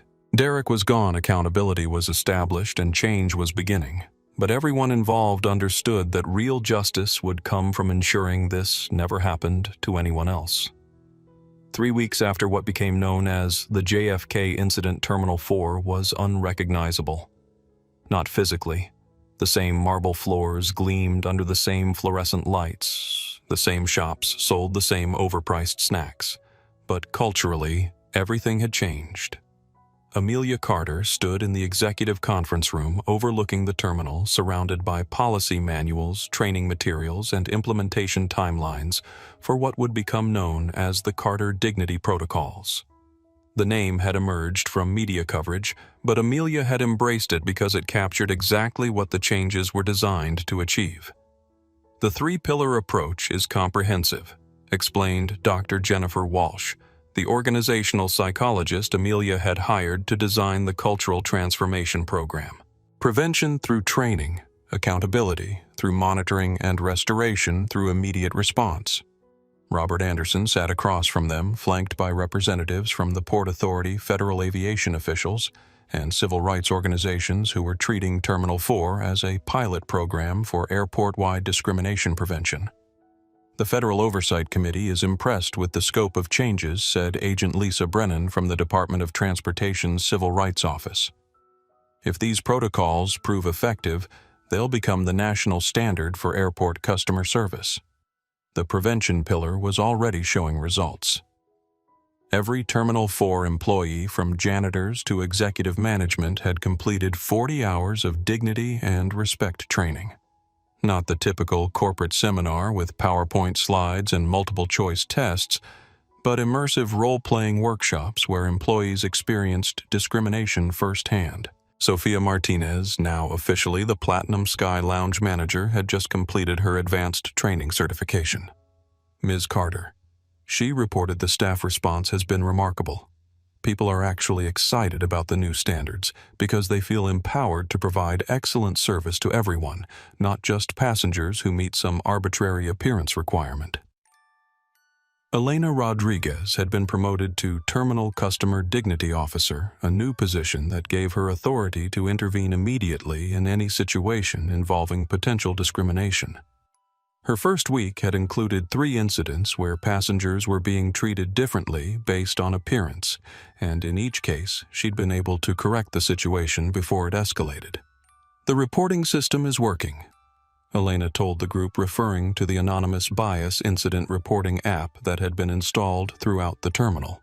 "Employees feel safe reporting problems because they know they'll be supported, not punished." Miguel Santos had become the union liaison for the dignity protocols, helping to ensure that frontline workers understood their rights and responsibilities under the new system. "The culture change is real," he reported. "People are treating their jobs differently when they understand that customer dignity is part of their professional mission." The accountability pillar was perhaps the most innovative aspect of the program. Every customer interaction in the terminal was now monitored by AI systems that could detect verbal patterns, tone changes, and behavioral indicators of potential bias.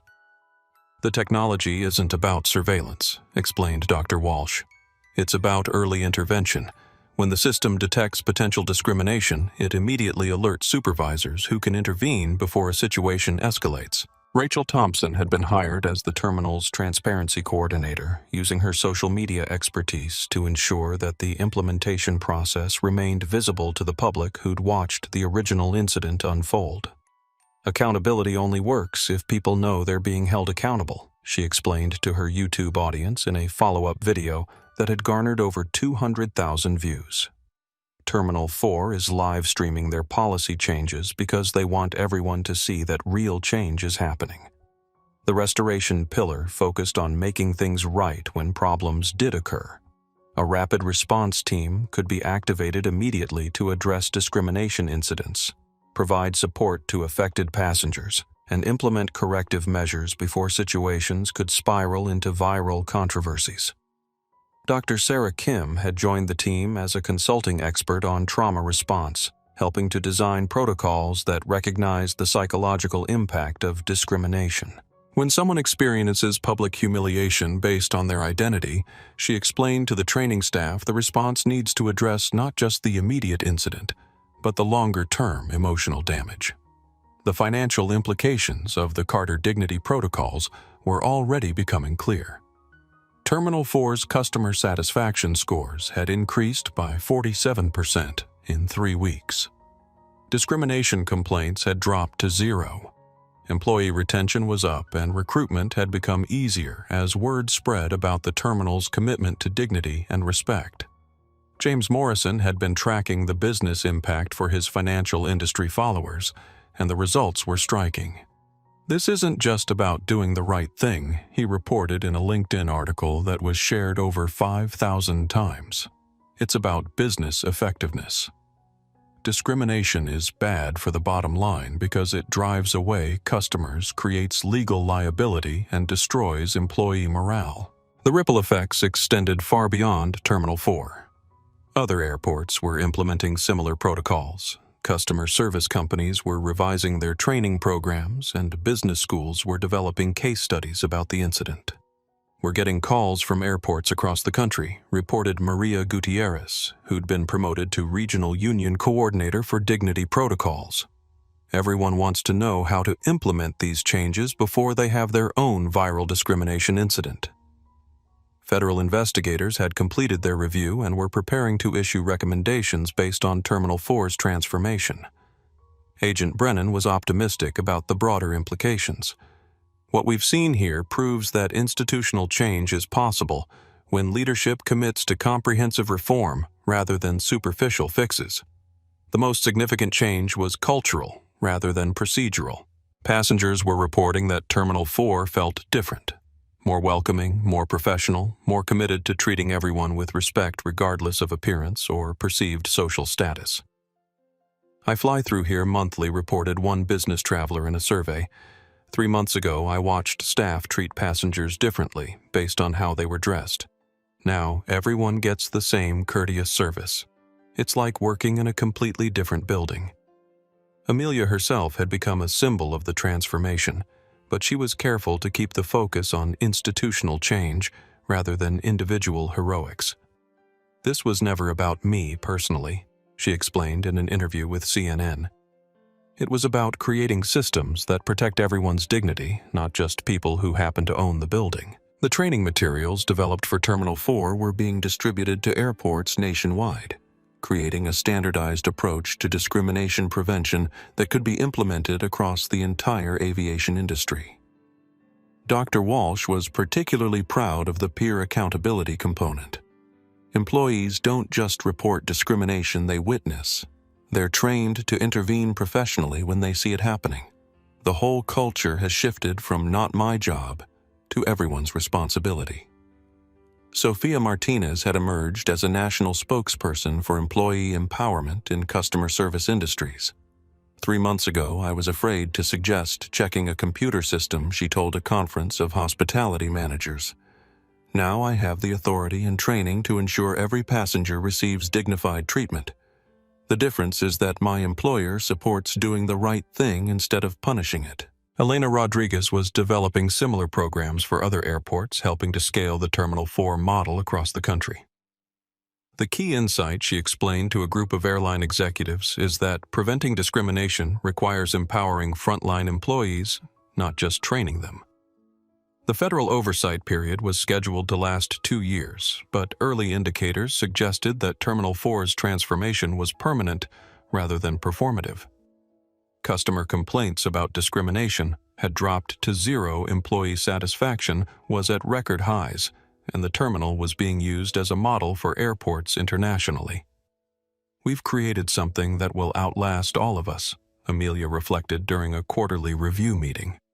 "The Carter Dignity Protocols aren't about my name or my company. They're about ensuring that what happened to me never happens to anyone else." The transformation was complete, but the real test would be whether the changes could be sustained over years and decades through management transitions and staff turnover and budget pressures. Early indicators suggested that the answer was yes.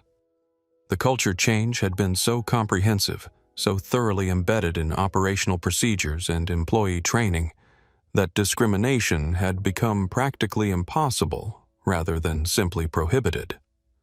Terminal 4 had become proof that institutional change was possible when leadership committed to comprehensive transformation rather than cosmetic reforms. And the world was watching, learning, and implementing their own versions of change. Derek Sullivan's journey from Terminal 4 manager to unemployed pariah began with a phone call from his lawyer that came 3 days after his termination. The news was worse than he'd imagined possible. Derek attorney Michael Stevens said without preamble, "You need to understand the scope of what you're facing. Federal civil rights charges, potential criminal liability for violation of civil rights under color of authority, and personal lawsuits that could bankrupt you completely." Derek sat in his studio apartment in Queens, the same neighborhood he'd grown up in, surrounded by boxes of personal items he'd collected from his office. 12 years of awards, commendations, and positive performance reviews stared back at him from cardboard containers, evidence of a career that had been destroyed in a single hour. "How is it criminal?" Derek asked, his voice hollow. "I was doing my job." "No, Derek, you were abusing your position to deny service based on race, in a federal facility, with multiple witnesses and video documentation. The Justice Department is treating this as a test case for prosecuting discrimination in transportation facilities. The criminal charges would eventually be reduced to misdemeanors in exchange for Derek's cooperation with federal investigators studying discrimination patterns in airport operations. But the civil lawsuits were just beginning. Amelia Carter's legal team had filed a comprehensive discrimination suit seeking damages not just for the humiliation Derek had caused, but for the broader pattern of bias he'd exhibited over years. The documentation Miguel Santos had collected proved that Derek's behavior toward Amelia wasn't an isolated incident, but part of a pattern of treating passengers differently based on race. "We have 8 months of video evidence," Victoria Nash explained to Derek during a deposition that was being recorded for federal investigators. Comments about those people differential treatment based on appearance demanding extra verification from passengers of color. This wasn't a mistake, Mr. Sullivan. This was a pattern. Derek's union had dropped him immediately, unwilling to defend behavior that violated every principle of fair employment they'd fought to establish. His pension was forfeit due to termination for cause. His health insurance was canceled. His reputation in the aviation industry was destroyed beyond repair. But the financial consequences, devastating as they were, paled beside the personal reckoning Derek was forced to confront. Court-mandated counseling with Dr. Patricia Williams, a psychologist specializing in bias and discrimination, was forcing him to examine beliefs he'd never questioned. Dr. Williams said during their fourth session, "Tell me what you were thinking when you saw Ms. Carter walk into your lounge." "I thought she didn't belong there," Derek admitted, his voice barely above a whisper. Based on what Derek was quiet for a long time, staring at his hands. Based on how she looked, her clothes, her age, the way she carried herself. "And why did those things matter to you?" Another long silence. Because I thought the lounge was supposed to be exclusive, special. And she didn't look special. Dr. Williams made notes on her tablet. What does special look like? Derek. The question forced Derek to confront the ugly truth he'd been avoiding. Special looked like expensive suits and designer luggage and the kind of confidence that came from never being questioned. Special looked white and wealthy and comfortable in spaces where others might feel unwelcome. "I was protecting something," Derek said finally. "But I don't know what I was protecting it from." "You were protecting your own sense of belonging," Dr. Williams replied gently. "You'd worked so hard to earn your place in that lounge that you couldn't bear the thought of it becoming accessible to people who hadn't struggled the way you had." The insight was devastating because it was true. Derek's discrimination hadn't been about malice. It had been about fear. Fear that if everyone belonged, then his belonging didn't make him special. 6 months after his termination, Derek was working at a customer service training company, helping to develop programs based on his own failures.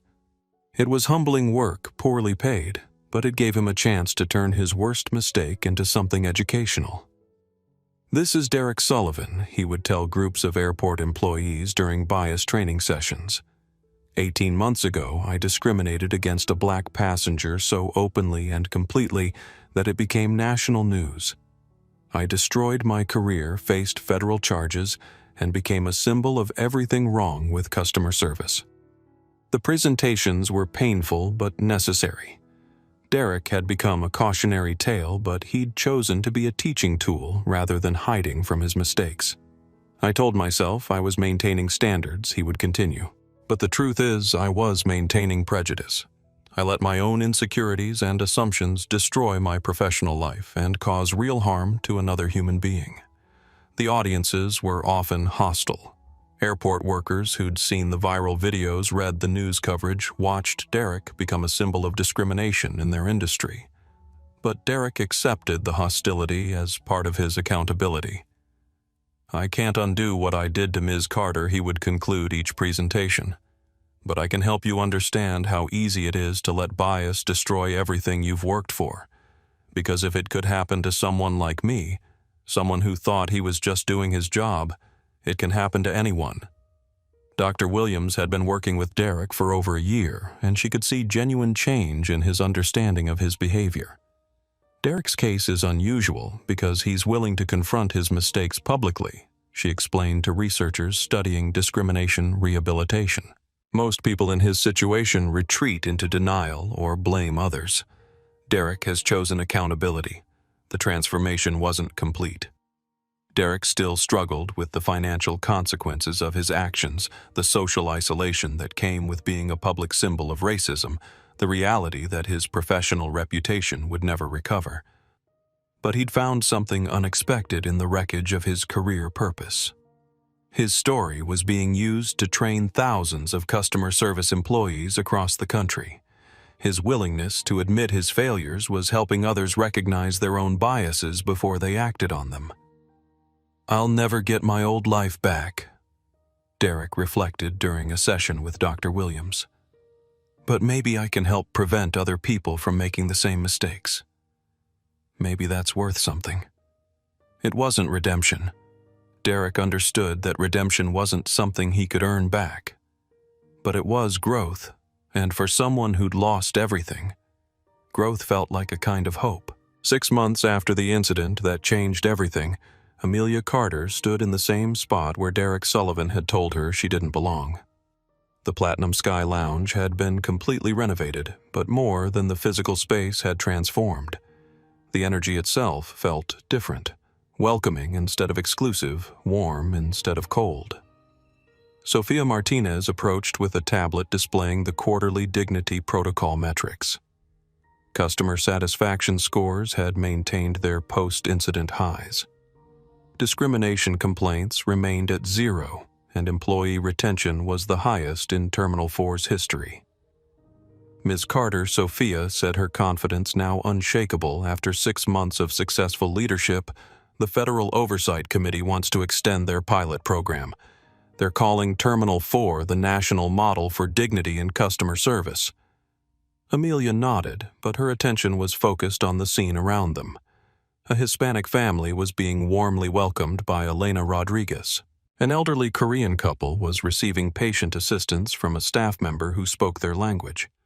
A young black woman about Amelia's age was seated comfortably in the exact chair where Derek had insisted Amelia didn't belong.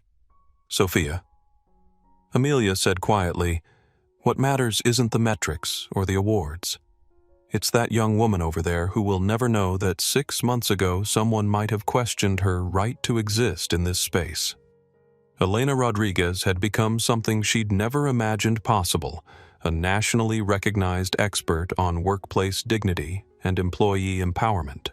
She was traveling to airports across the country, helping implement versions of the Carter Dignity Protocols, speaking at conferences about finding the courage to do what's right. The transformation here wasn't about policy changes, she was telling a group of airline executives during a video conference from the lounge.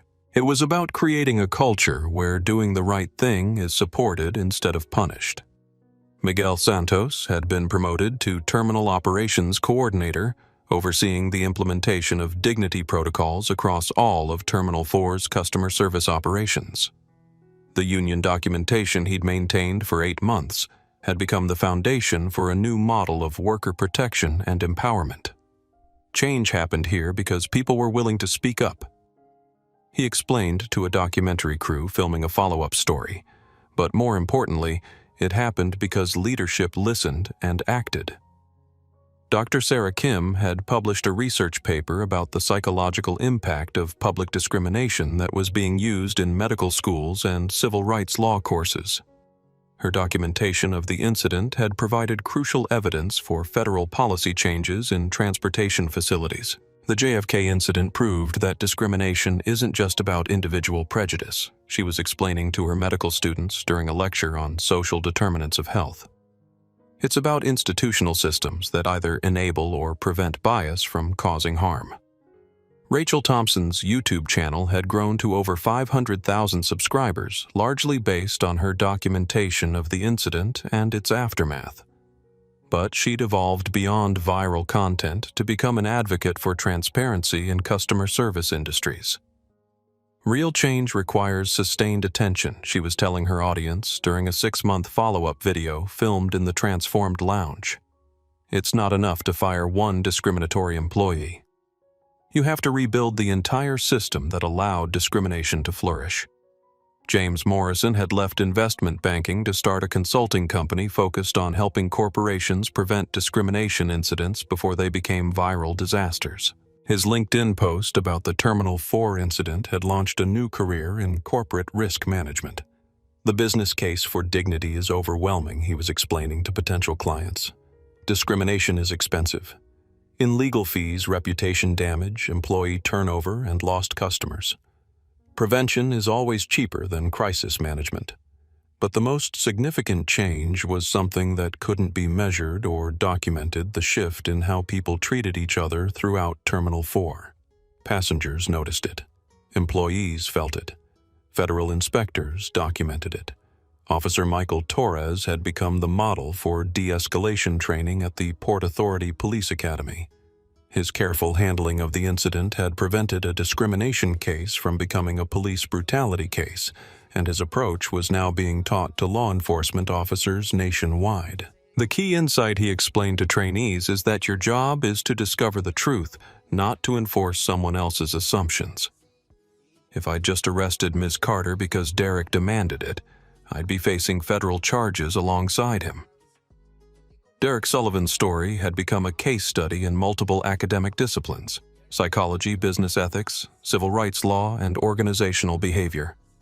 Universities were using his transformation from discriminatory manager to bias education trainer as an example of accountability and growth.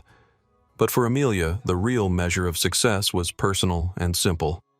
She could walk into any space in Terminal 4 wearing anything she wanted and receive the same courteous service as every other passenger. More importantly, so could everyone else. Standing in the lounge where she'd once been humiliated, Amelia reflected on the unexpected journey from victim to catalyst for change. The incident had been painful, but its consequences had transformed thousands of lives in ways that extended far beyond customer service protocols. Ms. Carter Elena said, approaching with a group of airline executives who were visiting to study the dignity protocols, "They're ready for your presentation." Amelia gathered her materials, but before heading to the conference room, she took one more look around the lounge.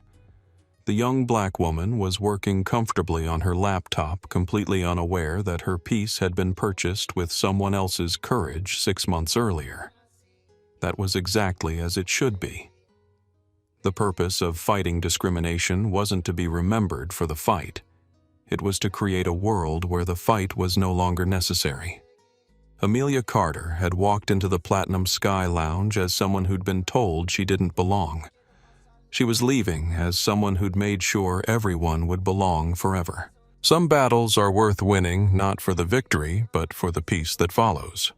And this peace would last long after everyone involved had moved on to other challenges, other causes, other moments when courage was required to choose dignity over comfort.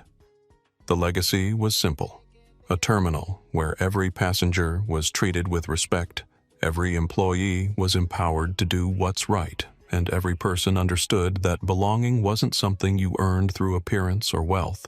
It was something you deserved simply by being human. If this story moved you, remember that dignity isn't negotiable and respect isn't earned. It's owed to every person who walks through our doors, boards our planes, or asks for our help. Share this story with someone who needs to hear it, because change happens when enough people decide that everyone belongs. The person you underestimate today might be the one who changes everything tomorrow. But more importantly, every person deserves to be treated with dignity, not because of who they might be, but because of who they are, a human being worthy of respect. If you believe in justice and dignity for all people, hit that like button to show your support. Subscribe to this channel to see more stories of courage, accountability, and real change. And share this video with your friends and family because these conversations matter. Together, we can create a world where stories like this become impossible because discrimination itself becomes impossible. What's your take on this story? Have you ever witnessed discrimination like this? Have you ever found the courage to speak up when you saw something wrong? Share your thoughts in the comments below because your voice matters and your story could inspire someone else to do what's right. Thank you for watching, for caring, and for being part of the change this world needs. Until next time, remember that respect is a basic human right, dignity is non-negotiable, and courage can transform everything.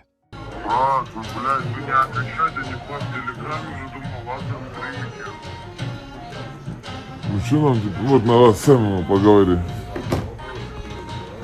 Слышишь, собака? Слышишь, сяплый, блядь, ты меня слышишь?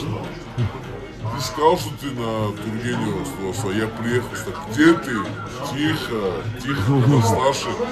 когда старше, 2 часа, еще 2 часа, подожди, нихуя себе, братан, мы в 5 машин за тобой с собакой бегать должны, быстро приедь сюда, надо, сикальная сразу, давай быстро, подожди, все, пока, я точку ставлю, мне похуй, я тебя здесь жду, давай.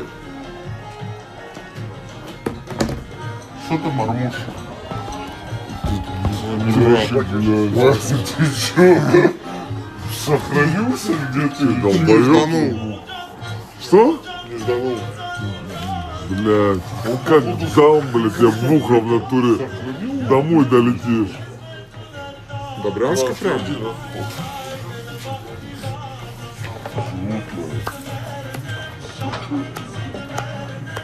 Почему я взял это? Тут коктейли, водка и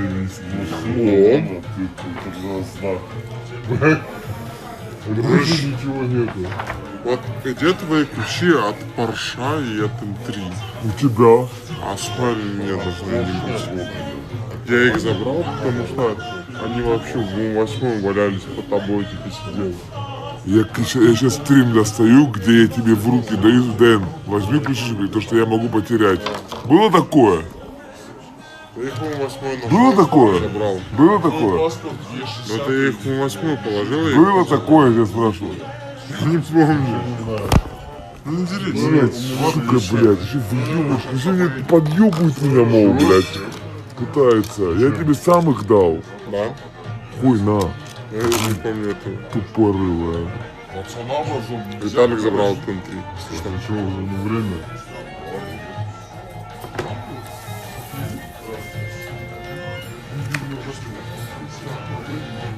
Здесь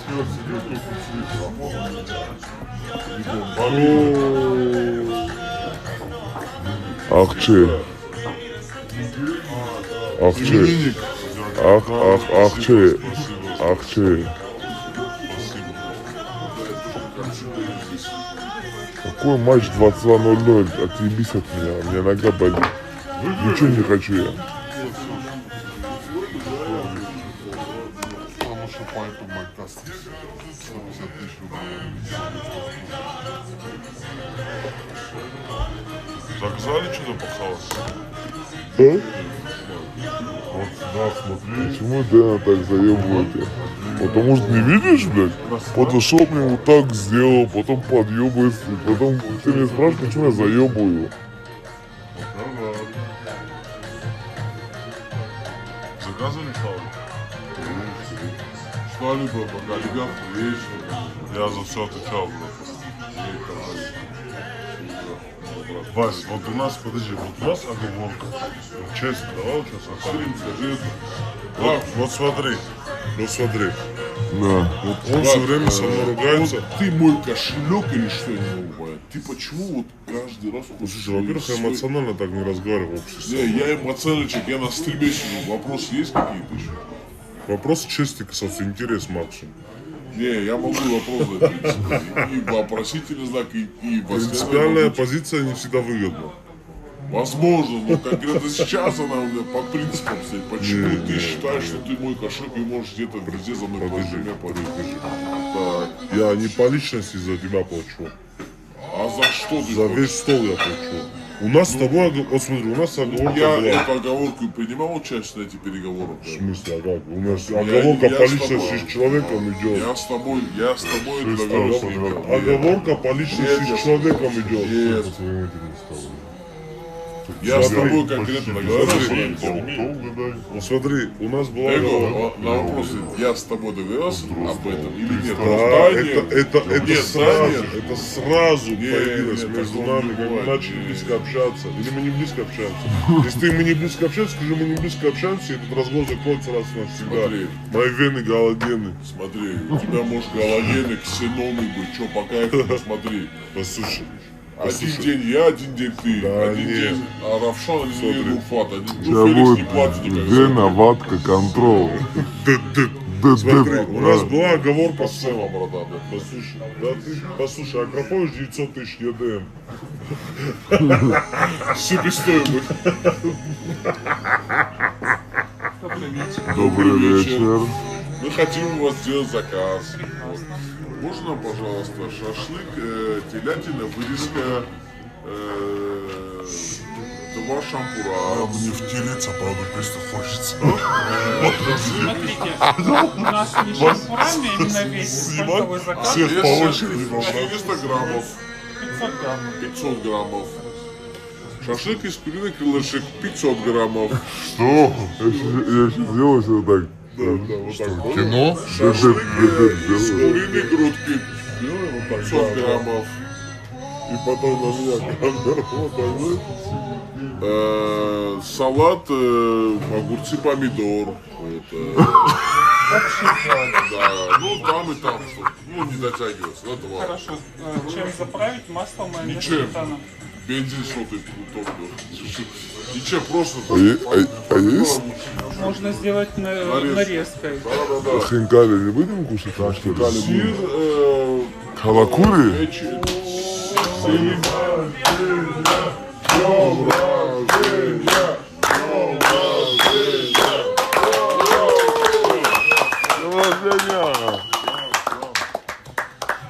Поздравляю, брат, поздравляю.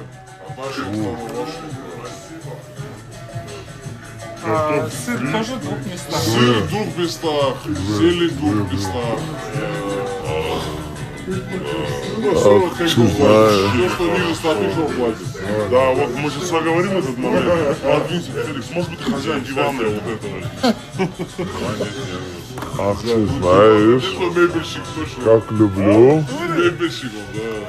Серьезно? Не В надо, основном, вот так. да, после женщин не люблю. Нам еще будет комфортно. А сестра? Сестра, брат. Ну это в прошлом. Сейчас приветствую, сейчас идет. Хинкали. Не обижайся, ну. Что будем кушать, я вообще не в курсе. Свино-говяжий. Не, только говяжий. Свинину нельзя. Говяжий это слышит. Картофель фри, Говядина, баранина, запишите курица, бомбочка, я сыр. тоже там. Человек ест картофель фри просто везде. Так это он у меня только вторую. Нужны картофели фри. Да. Сырный Белый, красный, барбекю. сырный. И барбекю. Там Барбекю у меня. А красный где? Красный. Острый? С отцепили. Ну, приятно. Так, какой каждый, И хинкали с говядиной. какой родный, когда вы все мужика не хватает. Да, Мужик, сколько, я не знаю, штук 30? хинкали жареные, лама, Да давайте по 13 возьми, что накинем, да, сверху. ламаджо не кушаем, что ли, Сэма? А тут ламаджо как... Я своих не Я кушаю. тоже буду картошку фри. Я еще одну добавлю. Давай, брат, возьмем пару штук, 3. Можно 3 ламаджо еще взять? Говядина, баранина, говядина. Говядина. И можно помидоры, огурцы. Есть салатик вот, помидоры, огурцы? Сэм взял. Взял? Стол накрыт, брат. Нам надо просто доматеби взять. Понял ты? Как будто я тебе могу другие диски показать. Если какие хочешь, скажи. Ламаджо мне, сотка. ну, эти я оставлю. Вы запарили, ну, бля, ну, я уже... Не, брат, ладно, я обожаю. новый заказал? Я другие, что же не рождения. Попить что-то желаете? Я чуть другой дизайн сделаю. и всё. Попить что-то желаете? Да, нам, пожалуйста, 2 лимонада. Любых. Можно мне один? Петровых, да. Он это Ну, ты хочешь выделиться опять? Не, я хочу куриный суп. Пусть собаки Я же говорю, выделиться хочешь. 2. Я тоже уже принес. Не выделился. Лапшу или бульон? Бульон. Без ничего будет, просто яйцо и гренки. Бульон. А лапша будет с мясом и с... Бульон чисто. А вы с чем будете? А? Лапша. А хинкали вы взяли? 100 лапша 24, умоляю. Сейчас девочка начала стоять. Это кто? За что? Обычно не Лапша.